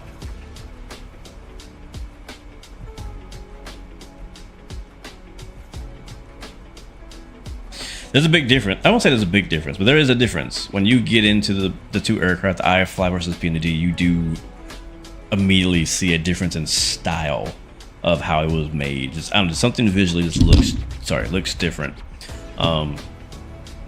Is it better than PMDG? I don't know that I would say it was better. But I actually enjoy the iFly more than PMDG 737, mainly because one, it's a max. Two, the sounds are freaking amazing. Those are the two main things that I love about the max. I need to, you know what, maybe we'll fly that this week. Maybe we'll fly the max this week. I've not flown the max in forever. Yeah, I think we might fly the max this week. We might do that next stream. I gotta make sure it works. And I'm looking forward to their EFB update they're working on. 133.175. Cathay 116. Says Wing Boeing yoke is not as pendular as it was before the FS Expo 2025. It now has a shaft near or on the yoke part instead of being pendular. Yeah, I don't know that. That's what I'm saying. I'm not sure if I like the direction they're going with that yoke anymore. I would prefer with the Boeing yoke from Wing. What I saw at Expo was more of like a what do you call it? A pro sim level. Have you guys heard that term before? Pro sim, or like we're talking about like darn near professional simulator. Like, I would rather them stick with that. And for those who are out there who can afford to make a pro sim level simulator in their house, they can use that. And then if you want to make some other more accessible Boeing yoke that's pendular, okay, that's fine. Make a new product, but don't water down what you had. Like, I wish they would stick with the ambitious project they had before. And if they want to appeal to more people, just make a new product. Just make a cheaper one. Element says that says iFly over PMDG. Yeah, when it comes to, if I had to choose which to fly, I would choose the iFly as well over the PMG. 737. Especially after this update is gonna come out. Grumpy Gamer, welcome back, man. Good to see you. Howdy to you as well, man. Hope you're doing good.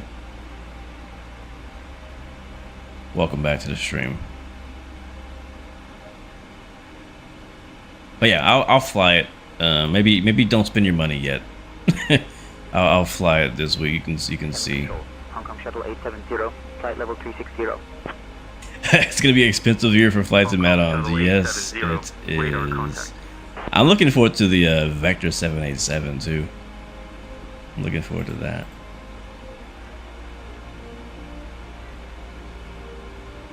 All right, time remaining shows 46 minutes. Not sure how accurate that is. Based on our FMC, we're 291 miles from our top of descent at 0415 Zulu. It is currently 0340 Zulu. So that is about, what, 25, 30 minutes to the top of descent, something like that. That's my rough, horrible math.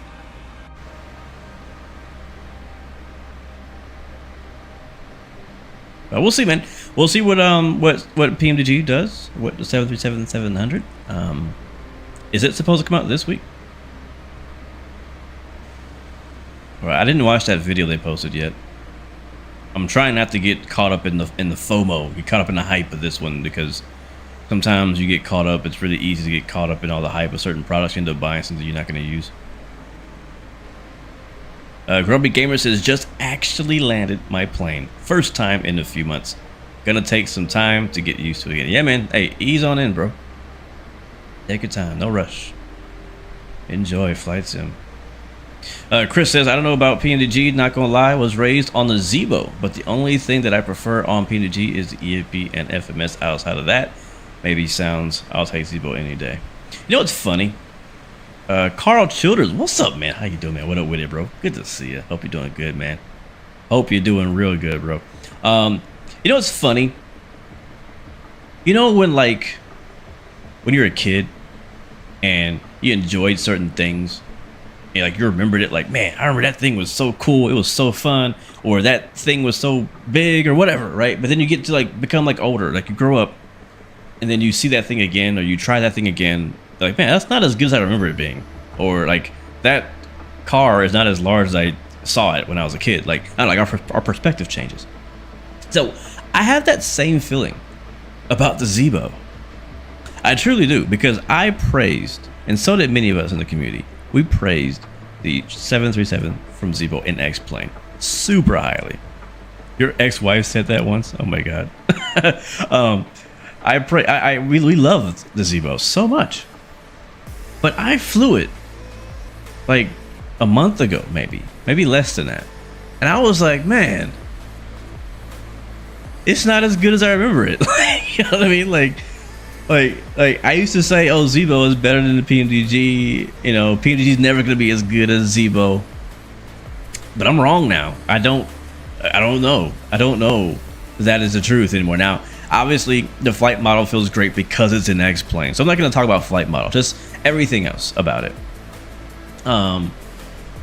Like the sounds, for example. Let's just hone in on the sounds. The sounds are not, like, I remember the sounds being like amazing, but they're not as good as I remember them being. Matter of fact, I think PMDG sounds might be better.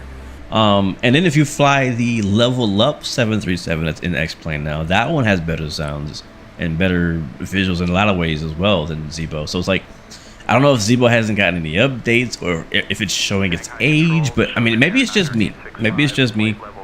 But I felt like the last time I flew it, it just didn't hit the same as it used to. To be fair, the textures are outdated, but Zibo.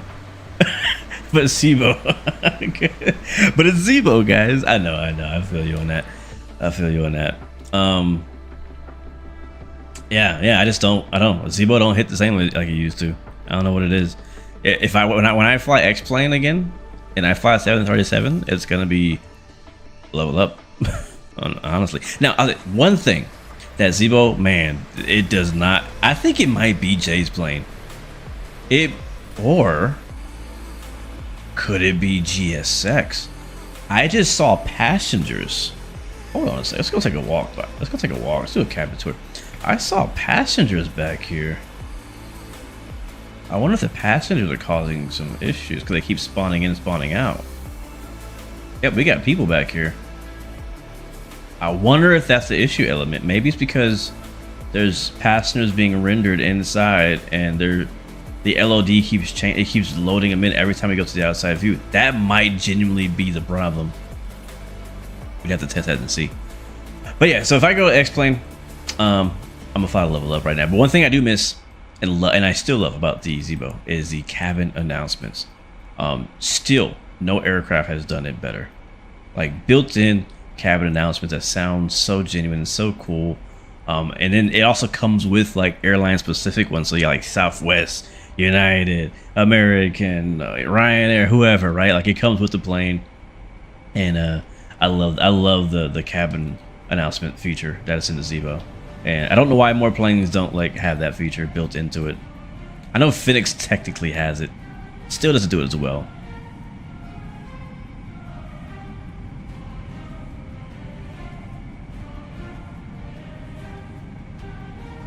Have I used the universal announcer for cabin announcements? Is that like a separate download or something? Because basically no. Are the default planes in X-Plane 12 good? The A330 is. They put a lot of work into the A330, a lot of improvements into the A330. Many of us streamers kind of sleep on that plane. We don't fly it too often, but it's been getting a lot of improvements and updates on it. I've not tried it in a while, but from what I've seen in the changelog, it's supposed to be pretty good. That and I don't know. I don't really fly many of the default planes in the X-Plane. Really, any of them, to be honest. I don't fly really any default planes in any sim, but I remember the citation being okay. I don't know if that's still true. FS Labs has cabin announcements. Does it? I think you're right. Yeah, I think it does. What's up, Fritz? Welcome to the stream.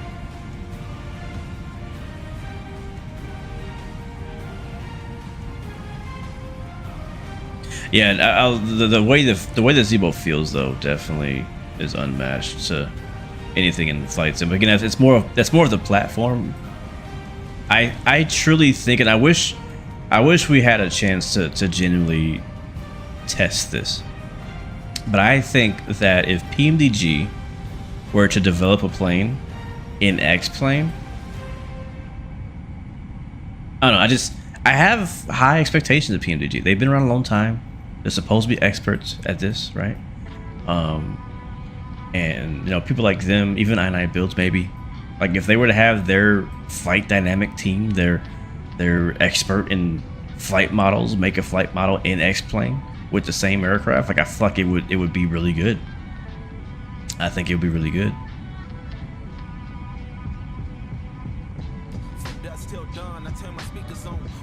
Bro, there's a lot of people in this plane. 73, descend and maintain flight level 260. Cleared for the even 5 Sierra arrival into Jinjiang. You clicked on my stream and it took you to DCS. Did it take you to a DCS stream? Or did it take you to like your actual DCS like installer?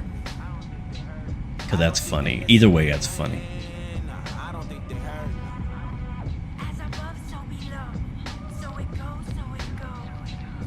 Yeah, if PMDG ever came to X-Plane, it'd probably be a $120 plane. The store page? Oh my god. Oh, look at that. It even has the Cathay Pacific thing on here. That's cool. Get a drink of water from the galley.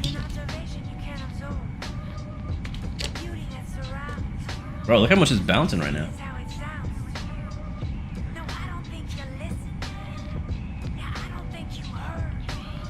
Oh, that's good.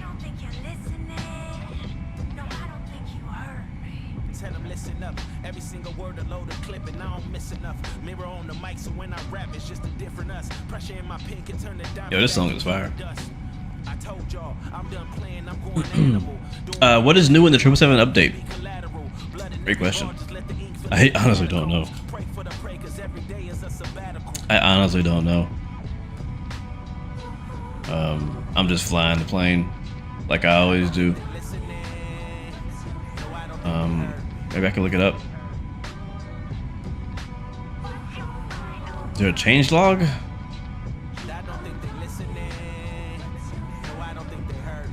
Alright, it says the highlight of this update is a refactoring of the CU fly-by-wire control system simulation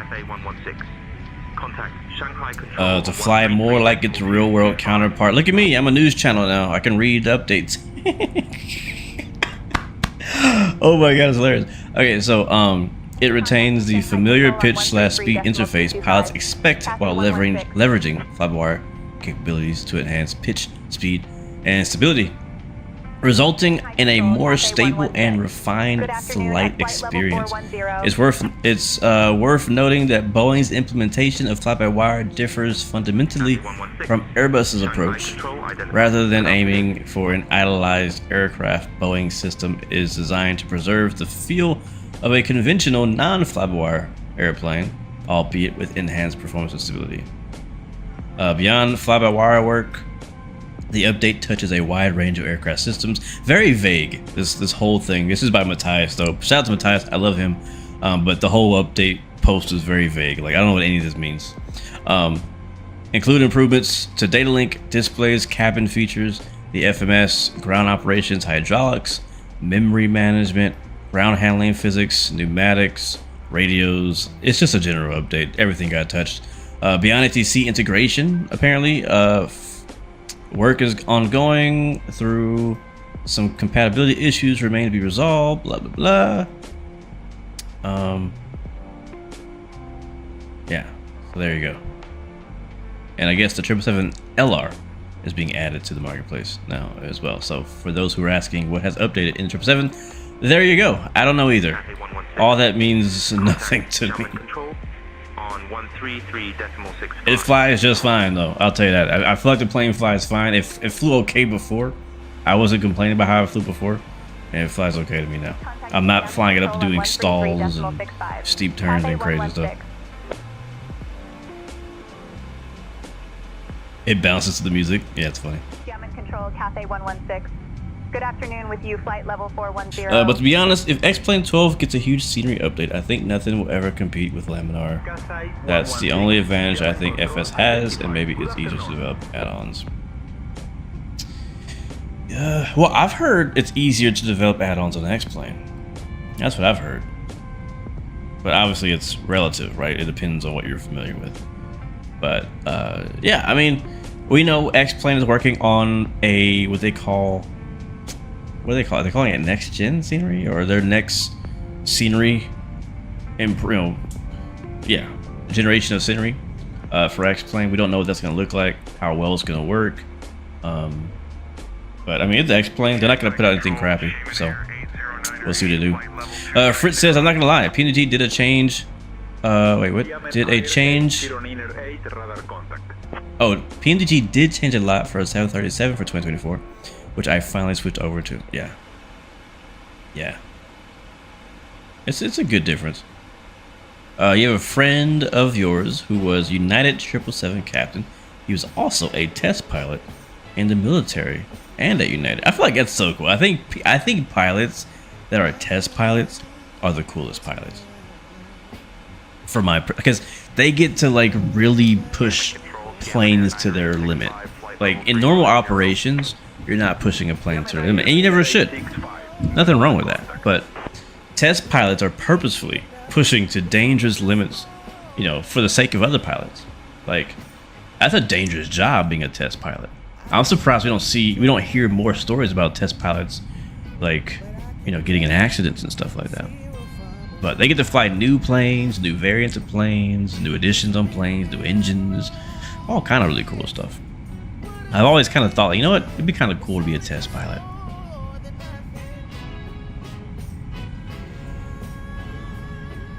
Fritz, you also got X-Plane 12, but you haven't dived into it yet. Yeah, once you get in, it's be kind of hard to get out, to be honest.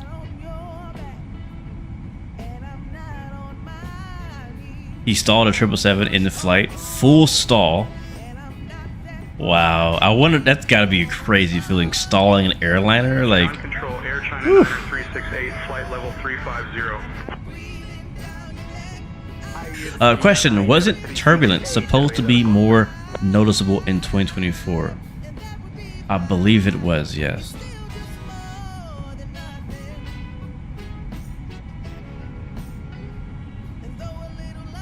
He has an EE like you. What's EE mean?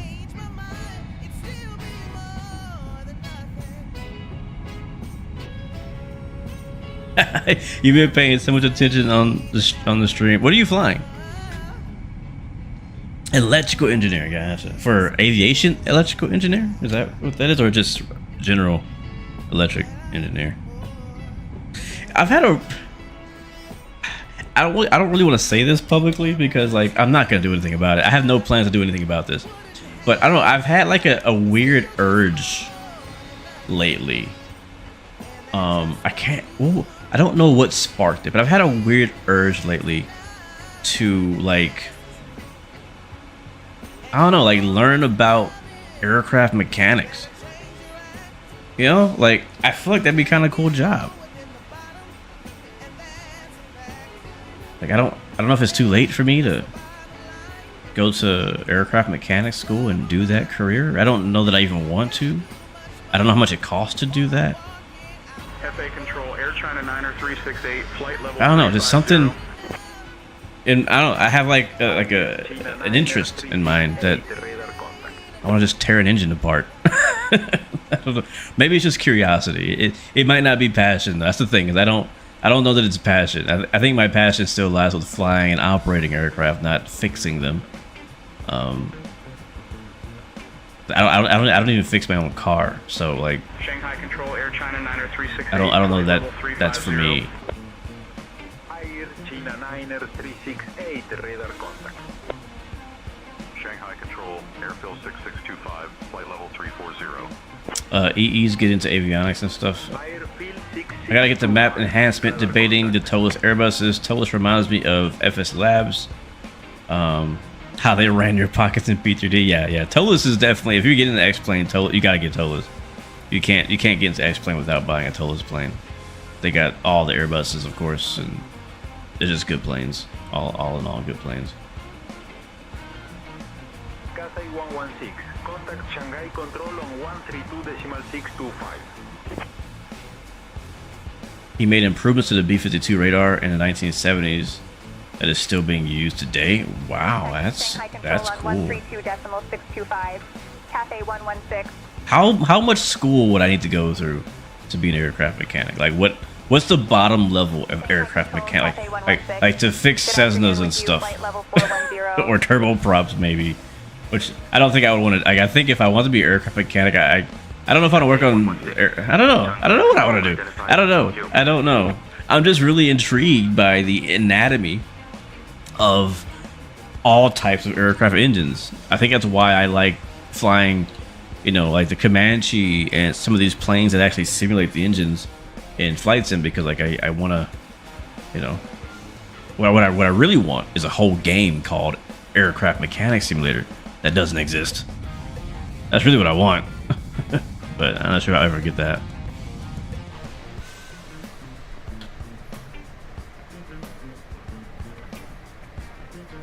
Lots of responsibility and liability as well. Oh boy. Lots of money, make your own hours. Like, what if I, like, you know, become a mechanic, you know, rent out a hangar at the local airport, and then just like start offering freaking, you know, annuals, you know, 100-hour checks. I don't know. It just sounds kind of like a legit business. I don't know. KB1285, welcome to the stream. Call Stevo says, I'm currently an aircraft maintenance technician. Oh, you're in school. Oh, cool. It's awesome. Really cool learning how airplanes work. Oh, guys, don't do this to me. Don't get me on some whole rabbit hole of a whole new career that I'm probably... Oh, boy. 18 months is it?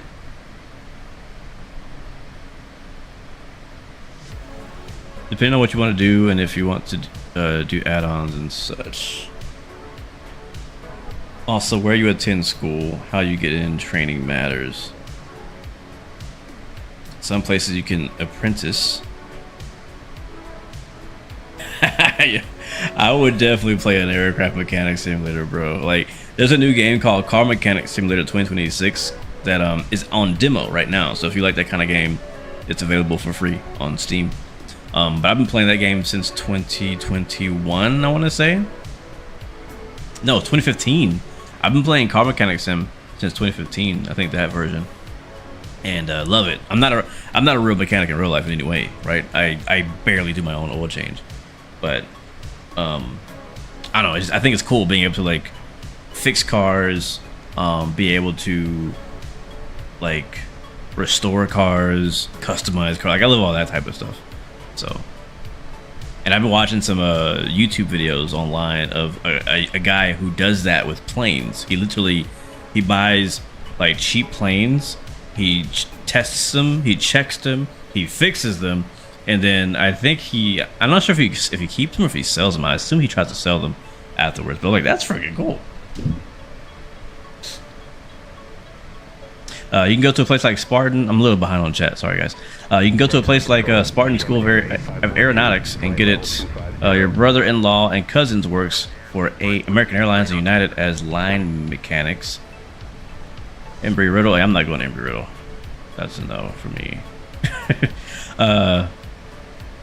Yeah, I'm sure there's probably a place like I'm in Houston, and I just found out today that apparently United has invested a bunch of money into making an entire new United maintenance hangar at IAH, which is apparently a big deal. So oh, Rue, you've been an aircraft mechanic for 23 years. Well, what tips do you have? You're a professional. You've been there, done that. You get your ticket, get some experience, then you can get hired at a larger place and make good money and have a really fulfilling career. You're about to change engines on what? On what? What are you changing engines on? Cactus Bravo says, I'm hooked on PC Building Simulator. Are you on the first one or the second one? Because I do love the second one. The only thing that's unrealistic about it is the the RAM prices right now.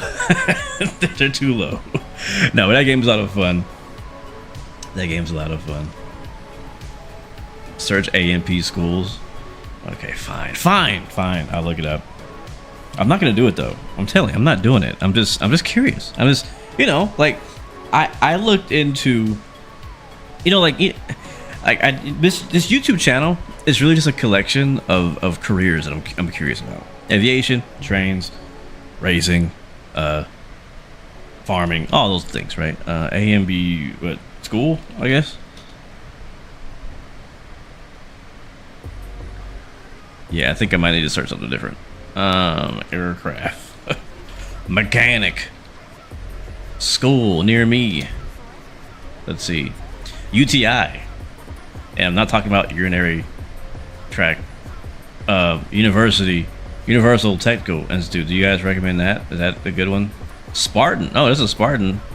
Is it here or is it just an ad? Houston Aircraft Mechanics School 12-month AMP program at the Thrust Institute of Maintenance. That's here? Oh snap. That's like close.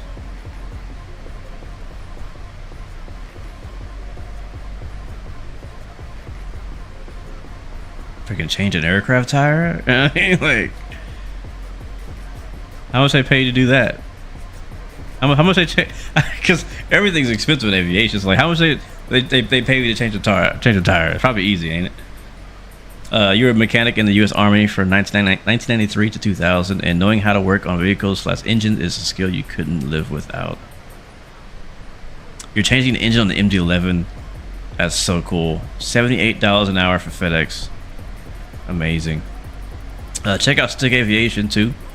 Yeah, I watch him. I love his videos. I love the way he shows it and like how educational it is. It's really cool. They're long videos, but sometimes I just let them play in the background. You live in League City?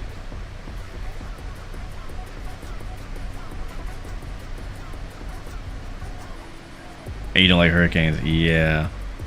Yeah, we get hit a few times a year. None if we're lucky.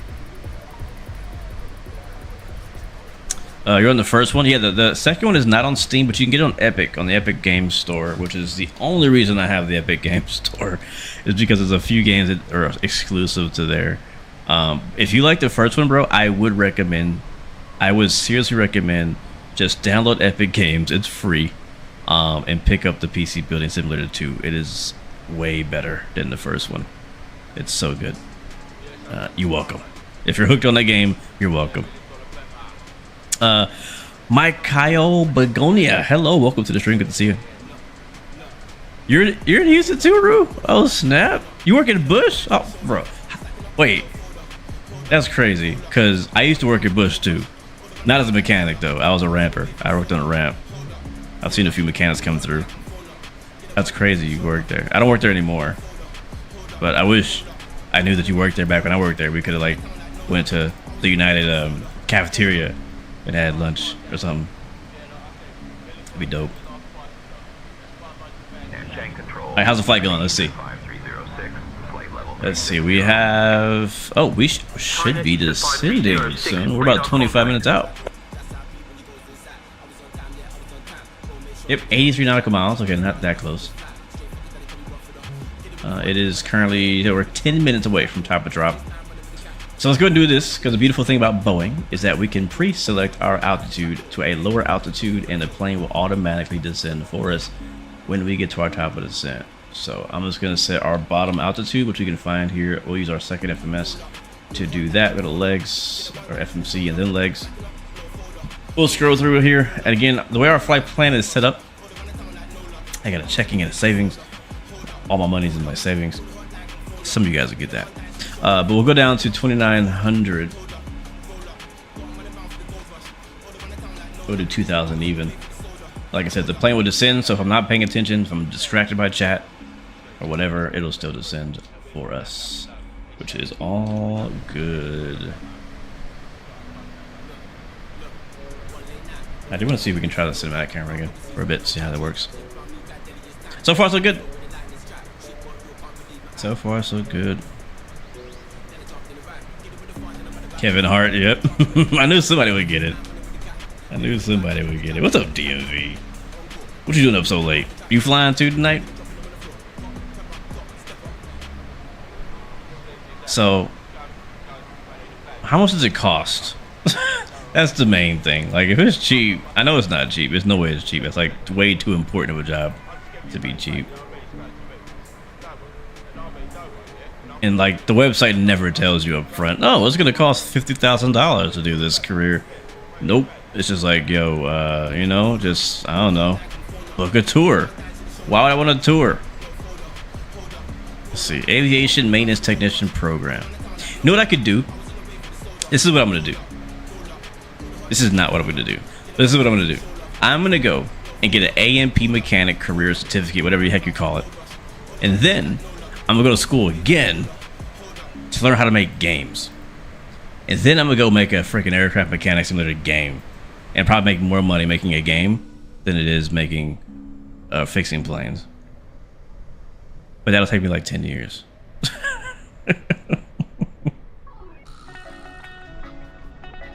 Okay, yeah, I can't do this. I can't do this view.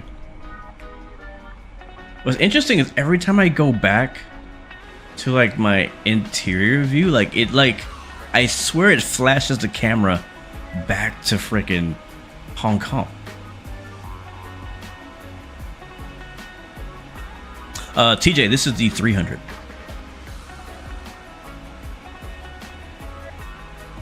How much does it cost? How much do you have it multiplied by 5?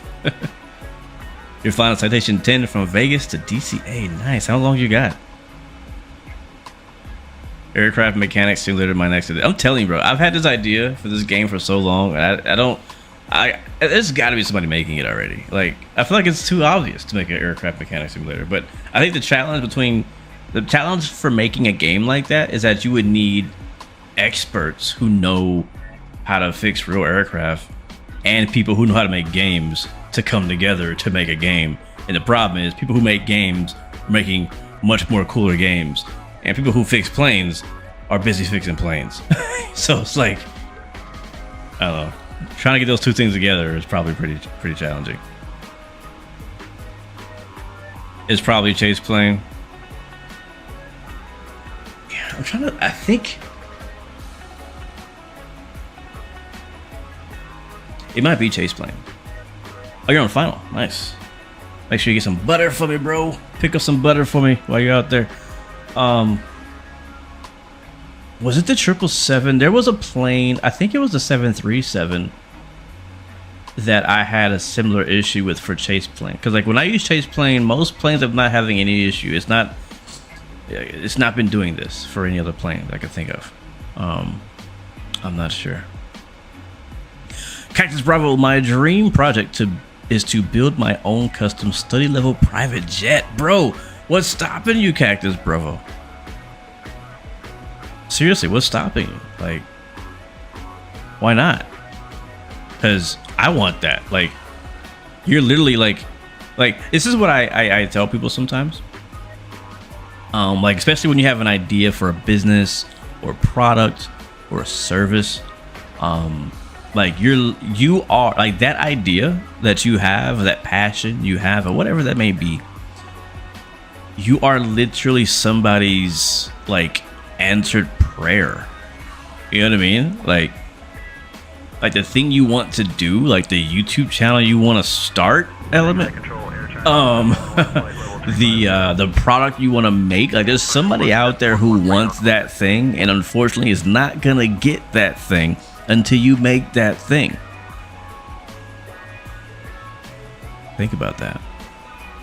There's people depending on you at Cactus Bravo. What's stopping you?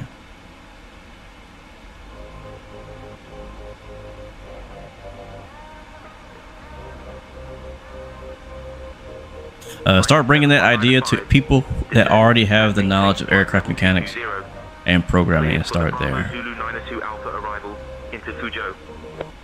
Uh-oh, Chris says he forgot his landing lights and strobes during takeoff. That's when I learned I was too tired to fly. Bro, I feel you, man. You know how many times I have fell asleep in this freaking chair right here during a flight? It almost happened last night. I stayed up though. I made it. But so many times I'm like, this is what happens, because like it's late for a lot of you guys if you're like in the US or like, you know, this side of the world. And like, yeah, you know, it's only 11 o'clock. I could do a 2-hour flight. I'm good. I'm awake. Guess what? You finish setup. You do your FMC. You do all your clearances. You get everything programmed. You're ready to go. You taxi out. You're good still. You take off. You're good still. You get to climb. All of a sudden, you're freaking tired as heck. Like, it's like you just ran a mile. You're like your eyes are shutting. Like you can't even get to cruise. Anybody else relate? That's what happens to me. And I'm like, man, now I gotta freaking find ways to stay awake for 2 hours of this flight or however long this flight is. But yeah, back to that what I said. Yeah, you are the answer, and not in many ways, not just making products, but even in like regular life, you are the answer to somebody's prayer. So don't hold yourself back. This is proven, by the way. Cass, that almost happened to you last night too, Cass. You probably did fall asleep a little bit. Hence why Element now assumes we'll not finish my legs past like 1 a.m. Yeah, it gets tough, especially if you had a long day. Jay Kurt, if you're still here, I'm sorry I missed your chat, but welcome to the stream, man. Good to see you. If you had a long day, right, and you wanna fly, it's getting late, it's 1 o'clock in the morning, 2 o'clock in the morning, whatever it is, and you're all hyped up to do the flight, and you think you're excited, you think you're awake enough, and then you get in the air and you just drowsiness hits you all of a sudden. You're like, dang. Like if you guys are friends with me on Volanta or even on Microsoft Flight Sim, you ever see me flying? Now you won't really see this on Microsoft because it doesn't show my flight track. like on VATSIM or on Volanta specifically, because I always track my flights on Volanta. It'll show my flight track. If you ever see my plane circling, or if I fly beyond my destination, I'm probably asleep. Jay Kerr says, I try to do all-nighters on my flights, but I don't get past 3 o'clock. Well, I mean, what you need to do, Jay Kurt, is like don't really do it all-nighter. Like set up. I'm not sure what your schedule looks like in the morning when you wake up. Like if you gotta hurry up and get out and go to work or something. But if you can, start your flight at night before you go to bed. Do like a long haul, and then just make sure it's long enough so that when you wake up, you can like just land it, or do like pause the top of the descent type stuff. But if you're trying to stay up all night, just here's the thing too. This is what it is. This is what it is, guys. This is my night crew. All right, we gotta get out of this. Oh my god, it's so bad.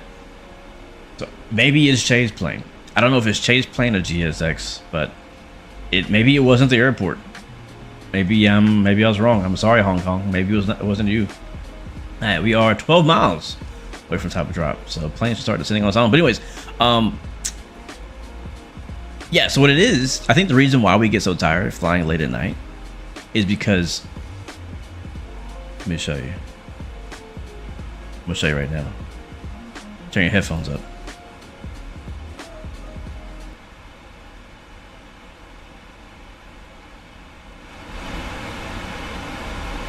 That's why.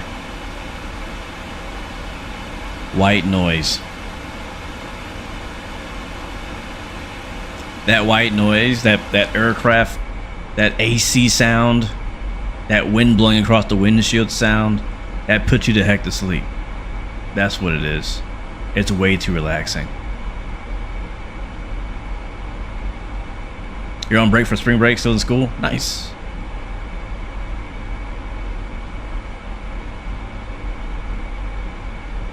Yeah, I agree. Overnight, long hauls are the way to go. 10 to 12 hours. Yeah. Depends on how much you sleep. For me, it's like 6.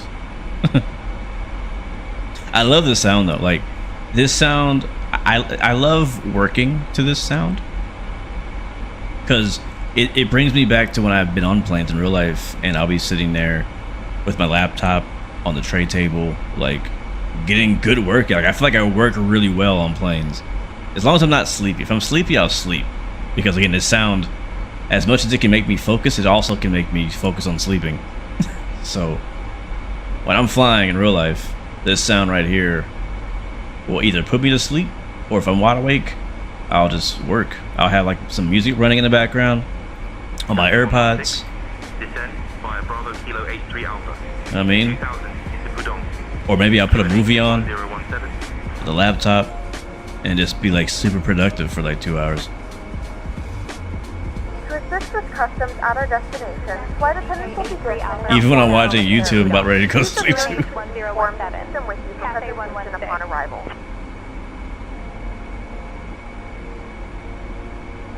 Oh, Chris, you're funny, bro.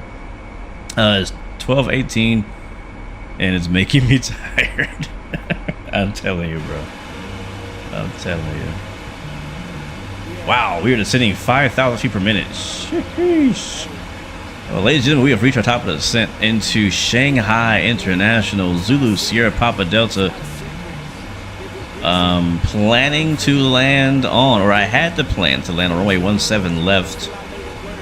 We'll see if ATC changes it. They probably will.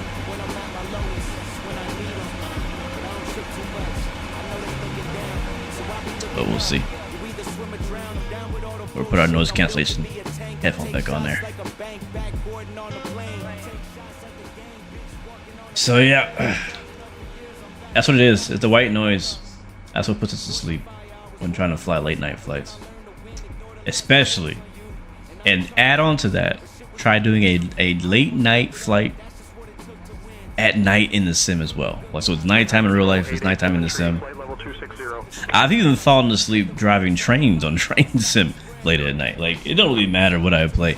I was playing NASCAR one time and I was just tired and I fell asleep, ran to the wall, crashed. Like, I guess I should go to bed. Like, that's the way I am.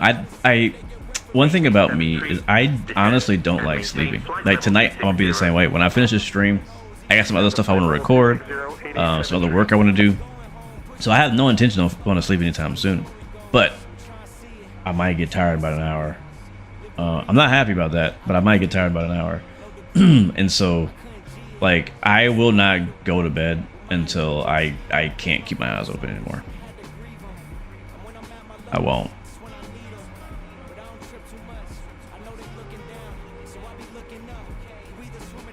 You heard that PS5 is having issues on this game because of the VR update. I didn't know that.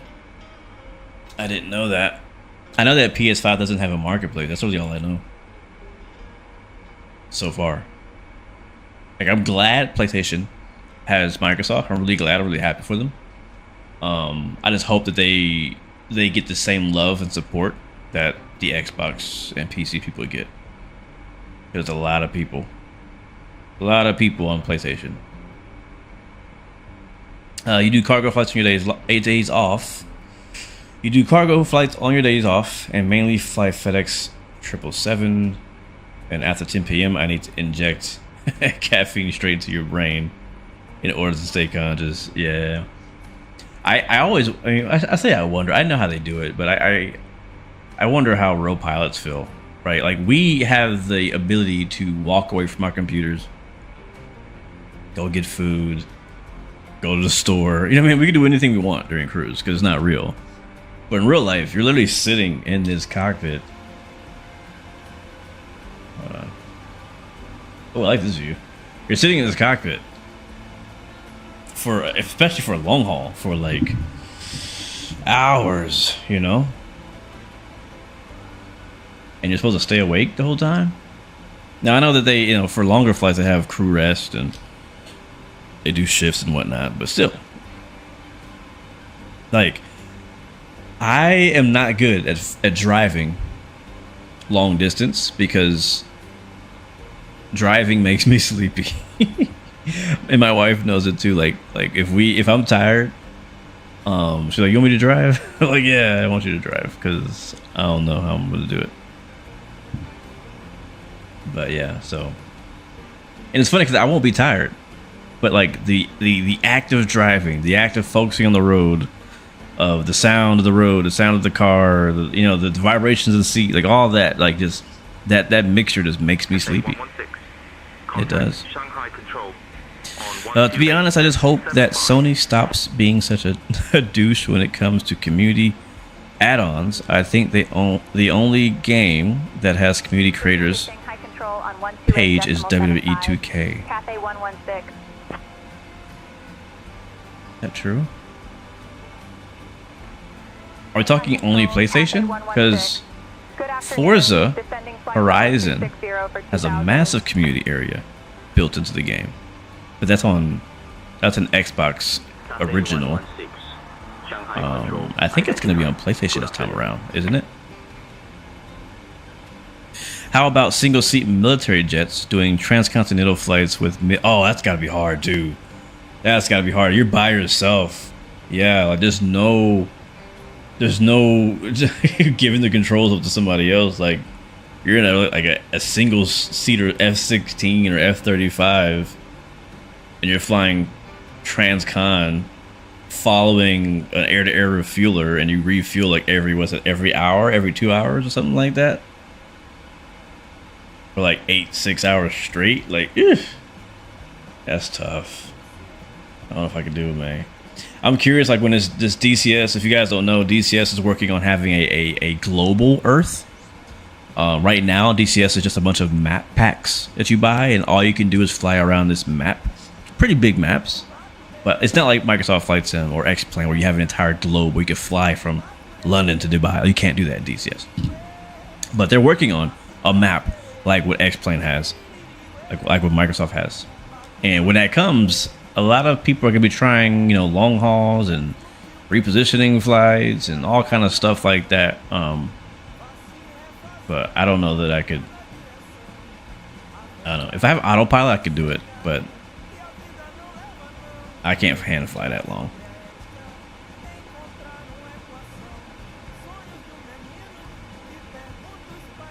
China Eastern You hope M Scenery doesn't come back?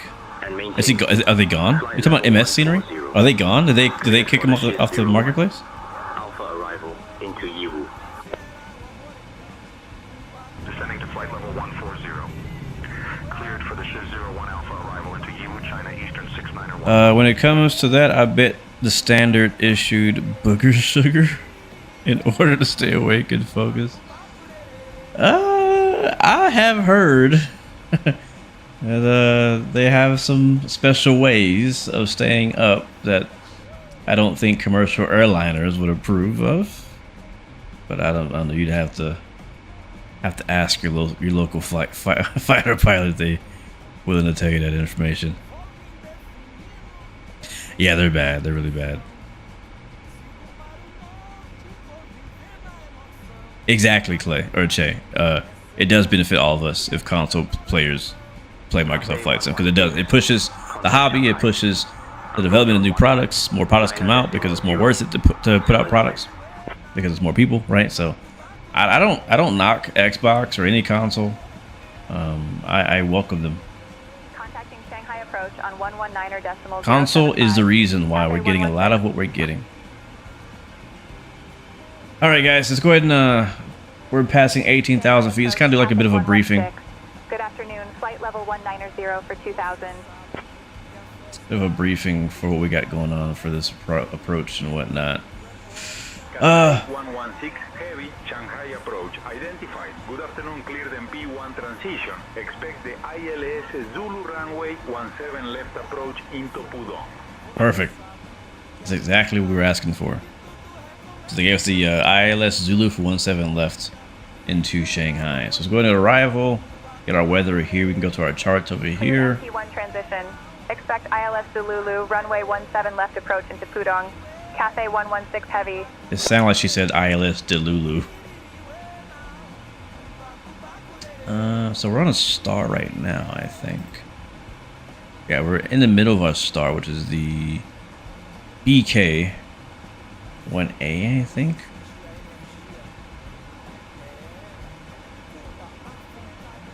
Yeah, this one, I think. Our approach, as he said, is the ILS 17 left Zulu.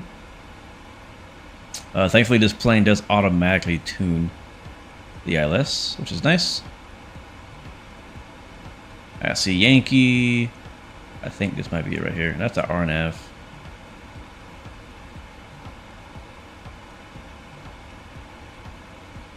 Where is it?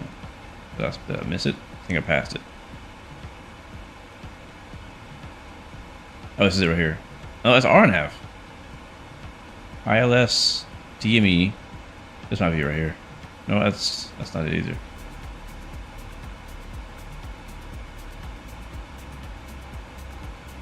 Is this it? I think this is it. Yeah, this is it. Alright, let's pin that chart. Alright, where do I see my pin charts at? Oh, here. Alright, so for our arrival... Alright, first off, let's get the weather. So we'll go back to over here, homepage. Weather in Shanghai, which is off our nose now, looking really nice too, actually, is Cav okay. So clear. Temperature 17. QNH is 1017. We can put that in real quick. 1017. We got a F-18 Escort, so we're nice and safe today. All right, we already got 2,000 feet pre-selected. Beautiful. All right, that's our weather. Back to our chart. You can see we are here, right? I don't think this is the right chart. It's not. All right, we'll skip the arrival. We're already doing the arrival. Go to approach. So basically, what we're doing right now, we're on the arrival, and we're gonna go to Mike Papa 1 for our first waypoint for our approach, which is basically on a base turn, left base turn. So we go here 263, make another left turn to 168, where we'll capture the ILS into runway 17 left. Yeah, that's right. Looks like the localizer is 110.7. Approach course is 168. They want us at a mandatory of 2960 at I think it's 9 DME. I think what this says. Cat 1 ILS. Radar altimeter is 151. Decision height 160. Airport elevation is 12. It should tell me a transition altitude in here somewhere. 118.1. It's probably what, 9,000 again.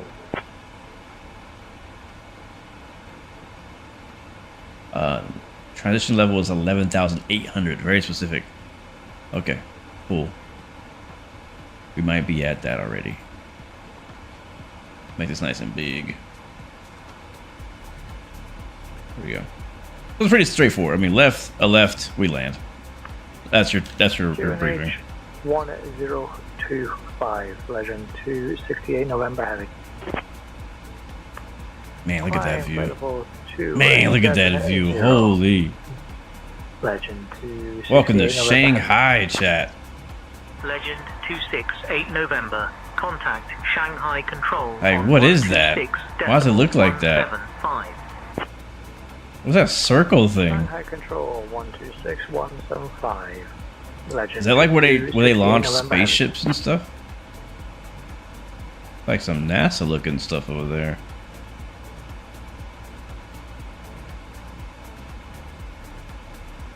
What's up, Jan? Welcome to the stream. Lots of scenery popping in. No photogrammetry out here. Just auto-gen, it seems. For the most part. Oh, is that the airport right there?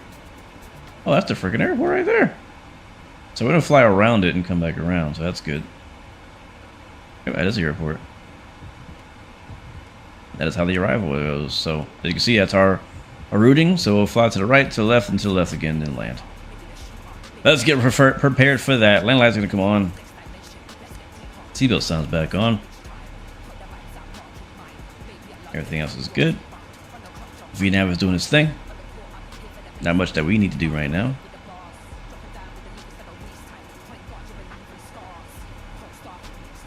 I'm just like really interested in what that is right over there. What is that? I don't have my tour guide with me today. Good morning, Kelly. Welcome to the stream. Morning from Kruger National Park, South Africa. Sorry that I can't catch the whole stream. It's only 6:30 a.m. I usually watch the recording, and I always enjoy watching. Well, thank you so much for coming through. Hope good morning to you, and I hope you have a good day. Stay safe out there. Appreciate you coming through and checking in. Thank you. If you're just joining us, though, we are flying into Shanghai today. We took off out of Hong Kong. Bunch of wind fans down there too as well. It seems like China does believe in renewable energy. I don't know much about them.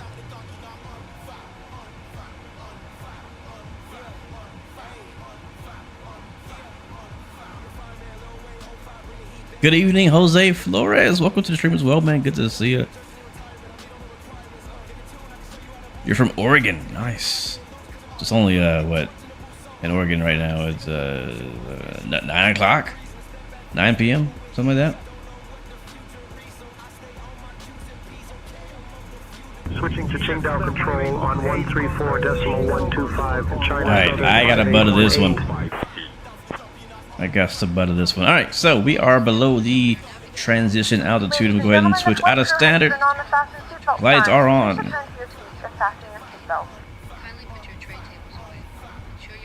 Flight attendants are doing their final checks in the cabin. Make sure you throw your trash away. And finish up anything you finish up on your laptops. Flight attendants will be passing through the cabin to collect any trash one Oh no, Elliot fell asleep at the wheel. Tables are stowed and seats are in the full upright position. We were just talking about this. Jay Kurt from West Virginia. Nice, man. Please complete all Wi-Fi related tasks and stow any larger electronics. There's the airport on the left. Look at that. Like, I don't know. I think this is like an issue with the photo, like the ortho or whatever, but I'm still wondering like what is happening here.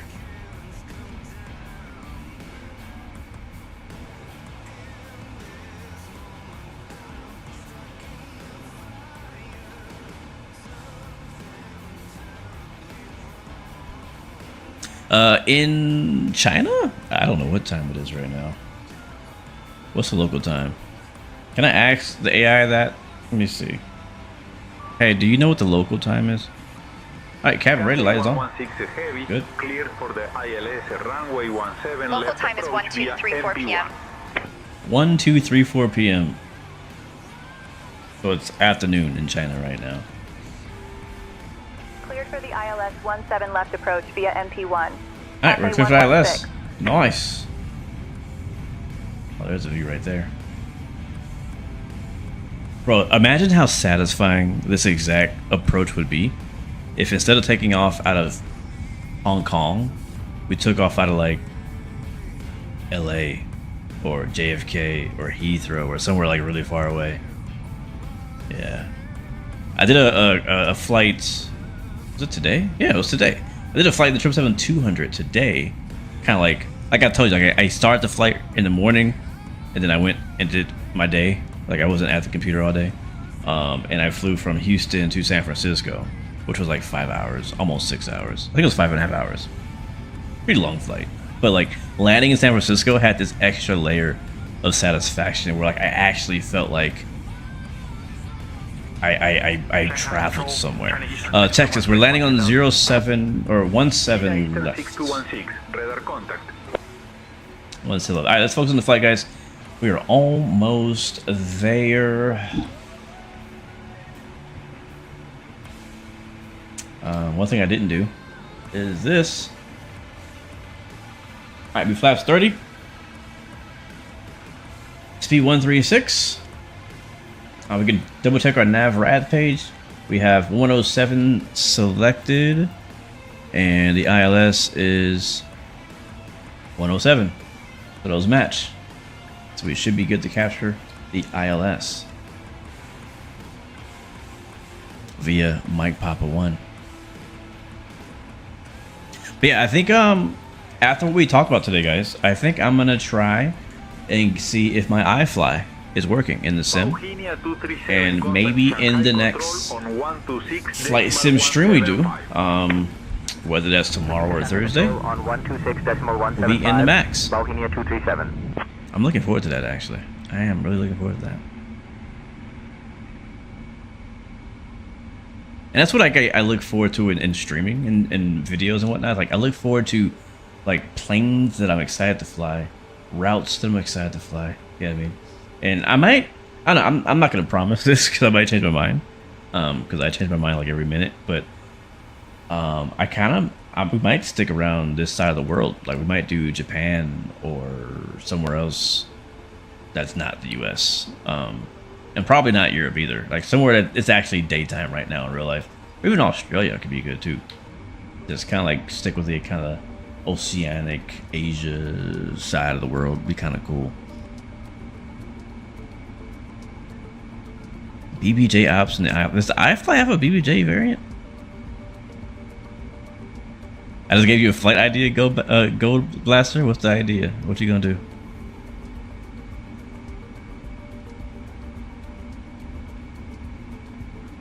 Or hear me out, Zebo one time for the good time. Oh man, it's so hard to say no to you guys.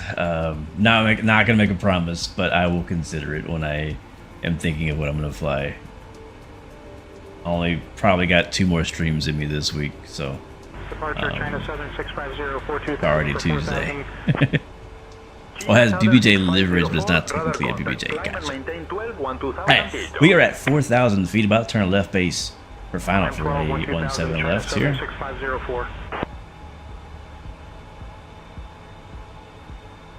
Ooh, I wonder where the racetrack, where the F1 track is at. The Shanghai Grand Prix, or what do they call it? Yeah. I think the Chinese Grand Prix is in Shanghai. I wonder where the F1 track is. Alright, here's our left turn. The water is actually pretty green.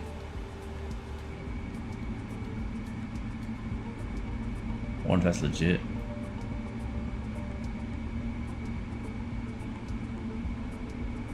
Alright, for landing, guys, let's get the replay going.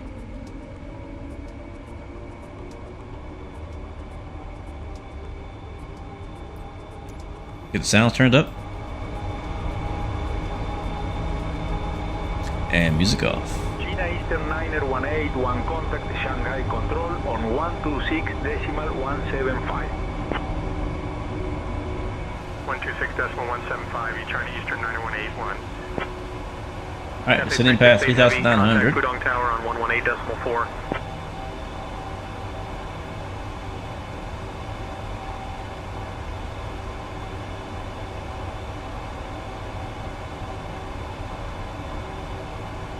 Let's do this. Alright, we're slow enough for a notch of flaps.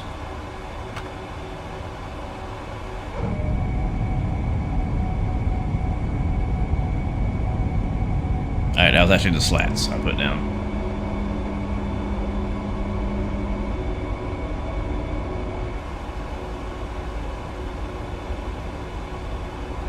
So far, so good.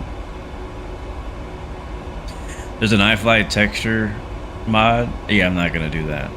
I'm gonna keep it vanilla. I don't want to have any more ways to break my sim.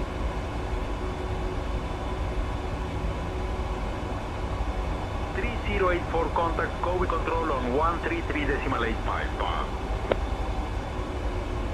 133.85 E3084.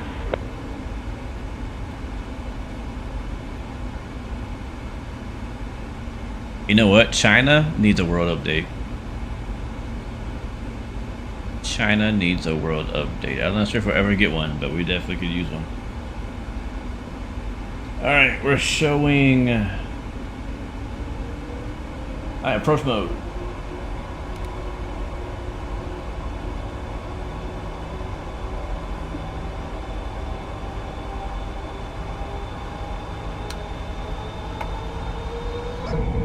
Cathay 116, contact Pudong Tower on 118.4. Alright, contacting tower.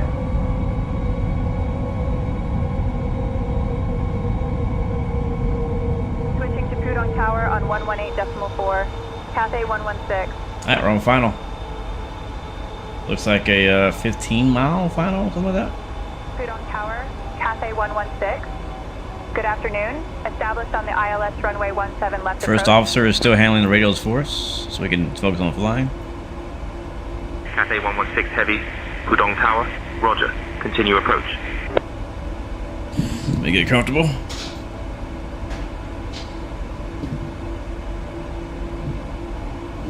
I personally like to drop the gear around 7-6 miles out.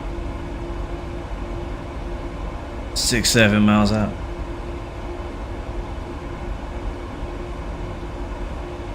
They'd have to to get a world update in China. They'd have to pledge allegiance to the CCP. Probably. What's up, Miggity Mike? How'd your landing go? I had to dip right before you landed. I watched the approach. It was gorgeous, but I missed the landing. The first one, not the second one. A world update is not coming for North Korea either. I mean, come on, man. Can't we all just get along just for flight sim? You know what I mean? Like, screw the politics. Like, just for flight sim. Like, they can play too, right? They can play too. That's what I say. They can play too. Like, it's not like we can't already see them on satellite. Like, no, they're not hiding from anybody. We see them, they see us. Just give us the data. Like, come on. Let's be honest. Just give us the data. Your local Navy and I think Coast Guard are scrambling already. Oh boy. Alright, how far are we? Alright, let's drop some gear. Gear cam. Not that button. There we go.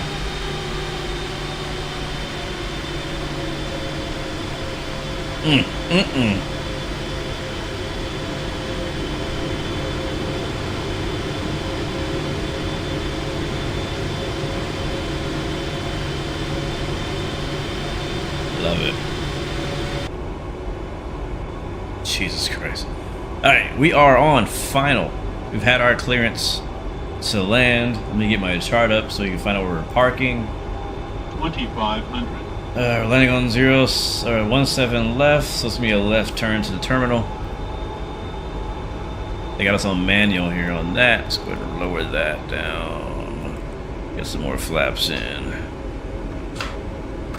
Cathay 116 heavy. Auto brake Winds set 140 2. at 14. Runway 17 left. Alright, it's like Cleared 106. to land. There we go. We're all set. Runway 17 left, cleared to land. Cathay 116 heavy. Like I said, I do have the Shanghai City Pack, so like that Cathay out there. 368, welcome to Pudong. Contact ground on 121.625. That's like the real downtown. But all this below us is all auto gen.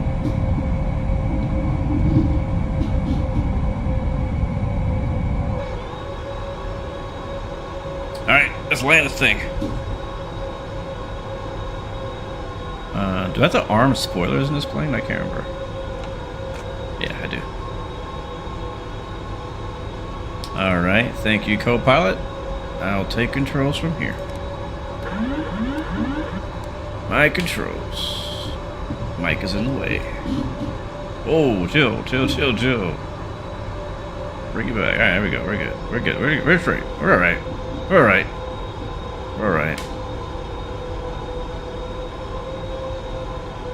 I am using the Moza force feedback yoke.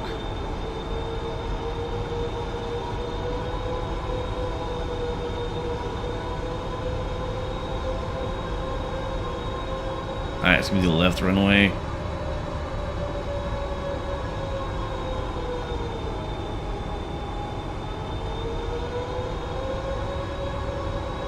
Oh, big freeze.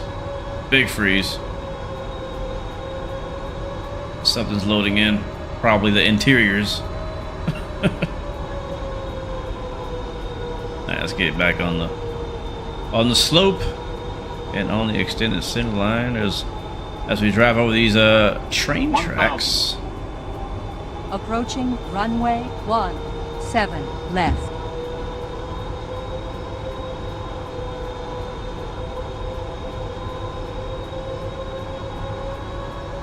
Actually, those are highways. Not bad. That's a highway. Right, that's reminded me that I didn't follow the checklist. That's all that is. Nothing to worry about. Alright, just a tiny bit high, but other than that, we are just okay. I'm happy with this. I feel stable. We're landing here.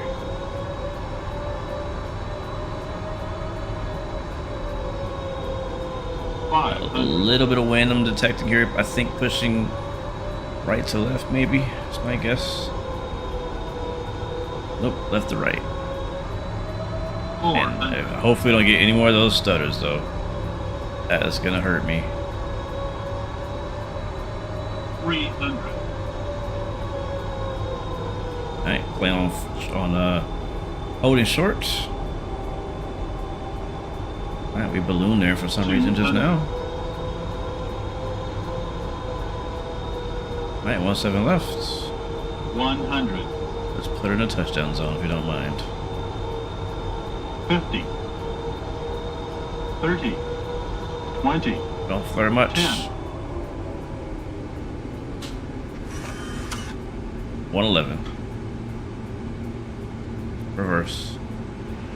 Flat all the way. Here comes a nose. There's a nose. Versus green.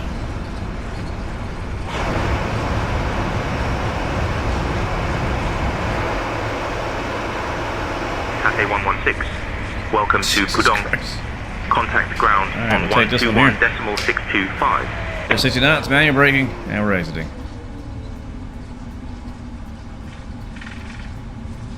Alright, not bad. I'll take Switching to that. ground on 121.625. Cathay 116. The local time is 12:48 p.m. and it's currently about 7. Alright, where we park? Ground Cathay 116. Good afternoon, cleared of runway. Ready to taxi to the gate. Oh my goodness. Stop and the seatbelt sign is turned off. I saw Cathay tail over there. I also saw Cathay tail on my left, Cathay so 116. Pudong ground, taxi to satellite gate 135 via Alpha 3. satellite Alpha, gate. Tango 4, Bravo, Lima 19er, Lima 21, Alpha. Yeah, I'm gonna do what I want. Yeah. They want me to park at a like at a regular stand. Are you really gonna unload a 777 on a stand? Satellite gate 135. Alpha 3, Alpha, Tango 4, Bravo, Lima 19er, Lima 21 Alpha, Cathay 116. That was park over here. I don't know where Cathay parks in Shanghai. They want me to satellite gate though, which is weird. Take the right, element says? Okay. I will do that. I mean, I wouldn't mind parking at a satellite gate, or what do we call them? We call them a remote stand. It's kind of different, right? You get to use the stairs and the bus and stuff. Take a right and then a left. Okay, I guess the left is here. 27904, contact tower on 124.35. Hey, Element's giving us a progressive taxi. You'll see me at gate 101. Okay. Well, I see a lot of people here, so I don't know which one's you. But you are Cathay. How did you get here before me still? I'm still trying to figure out how you got here before me. I took off before you. Man, I'm getting these stutters are horrible, guys. Is it really chase plane causing that? And if so, why? Let's get flaps up. I'm off my right. You're off my right. Do I turn here? Oh, I think I see you. That gray plane over there. It might be you. I'm not sure. Yeah, it's you. I see you. You were great for a second. Alright, get our APU on, which it is. APU is running. We're slowing down. Oh my gosh, this is so bad. Land lights off. Strobe lights off.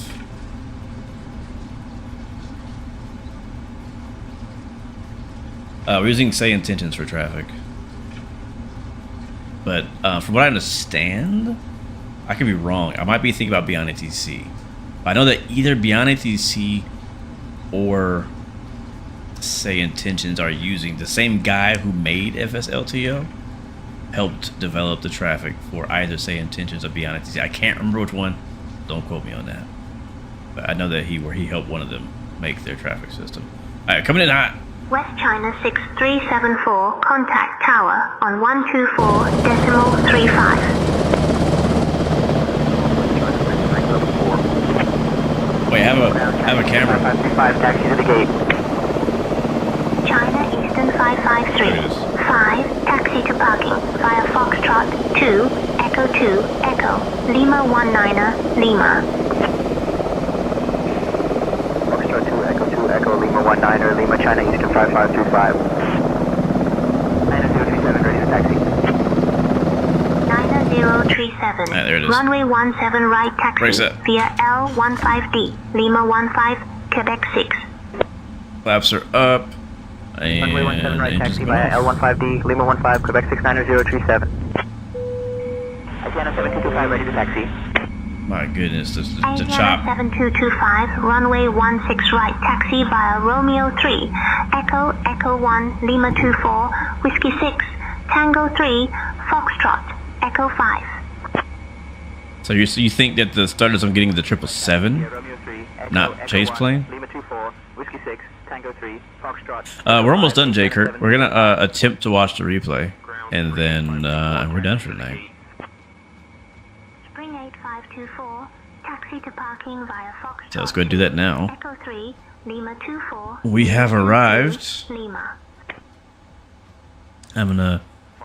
I was actually on VATSIM too. We'll kill VATSIM, which I forgot about. We'll complete a flight on Volanta. Again, my landing rate, which showed on screen, was a 111. 355. Cleared for So I'll take that. Looking forward to watching it and seeing how much butter we left in the runway. China Southern 650. Go ahead and kill everything else. The ATC is gonna come off. Everything running in the background is gonna come off. Yeah, I think that's everything. All right, cool.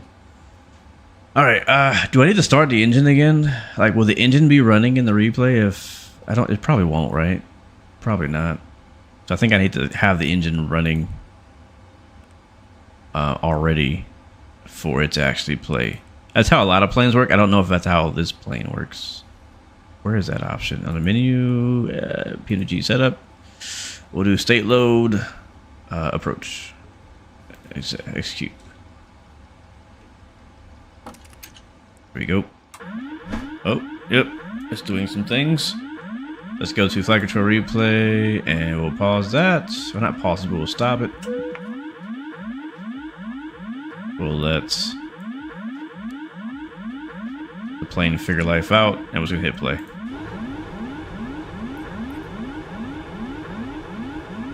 Alright, let's fast forward. 2500. And that should be good right there.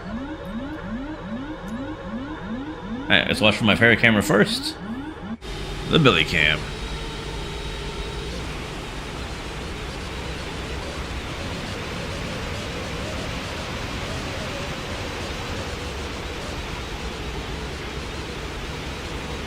Oh my god, it's so stuttery, it's so bad. It's so bad, I can't even watch this. I can't. The replay recorded the stutters.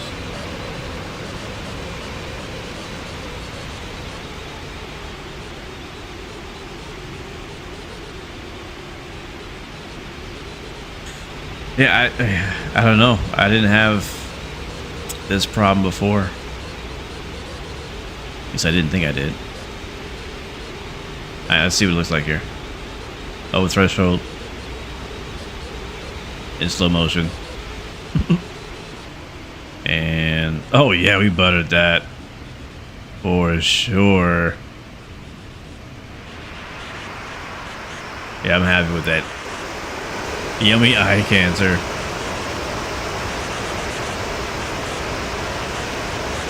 Yeah, I've been flying a 200 and I've not had this issue at all with the 200. So maybe it's just a 300 where I'm having this problem with it. I had no problem with the 300. Like I said, I just flew the 200 on a 5-hour flight today and had no issue with stutters or low FPS, any of that. Alright, let's watch from wing view this time. Maybe. We'll see how bad it is. I won't make you guys suffer through too many of these. Because of that right there. Let's do left wing. I kinda like the left wing. The sounds are not very appetizing either.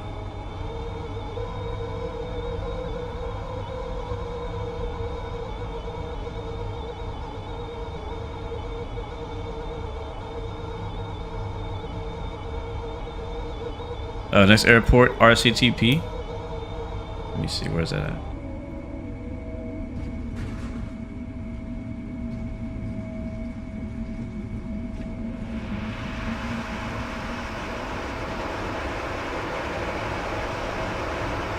That's Korea, ain't it? That's Taiwan. Well, that might be a good option. I'll have to see what airlines fly there. Do they have a max?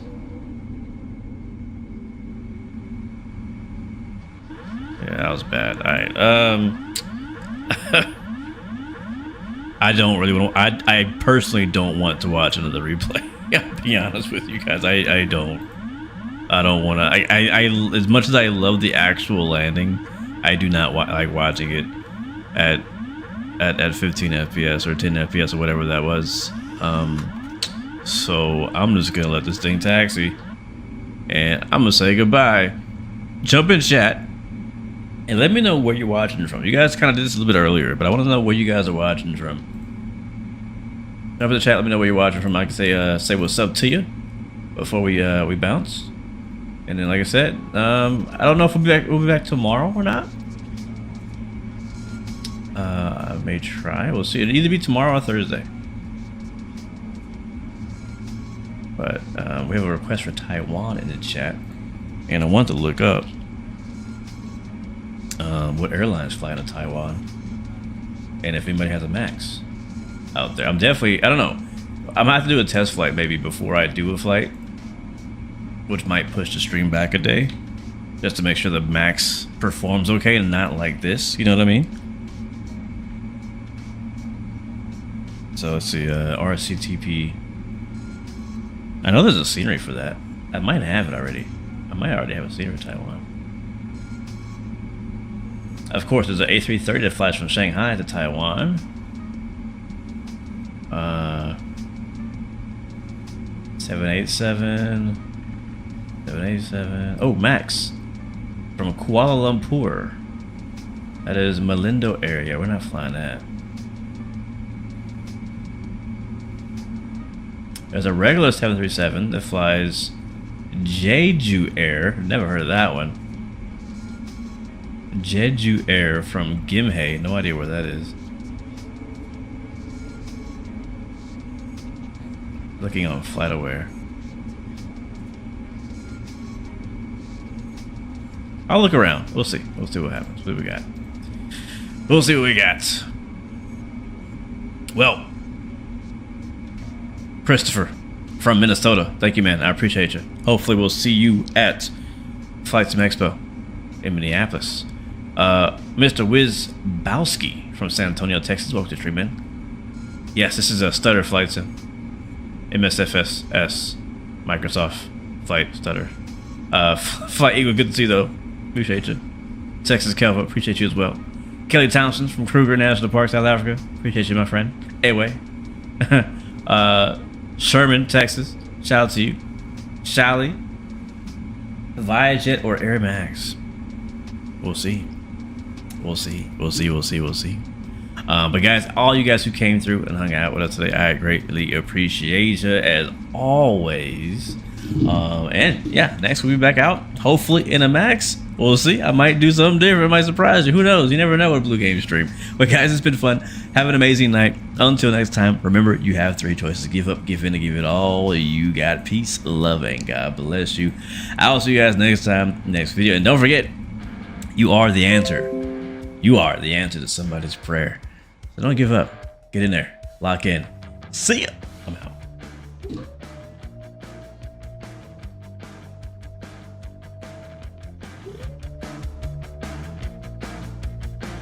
That is a plane making that noise, not the music.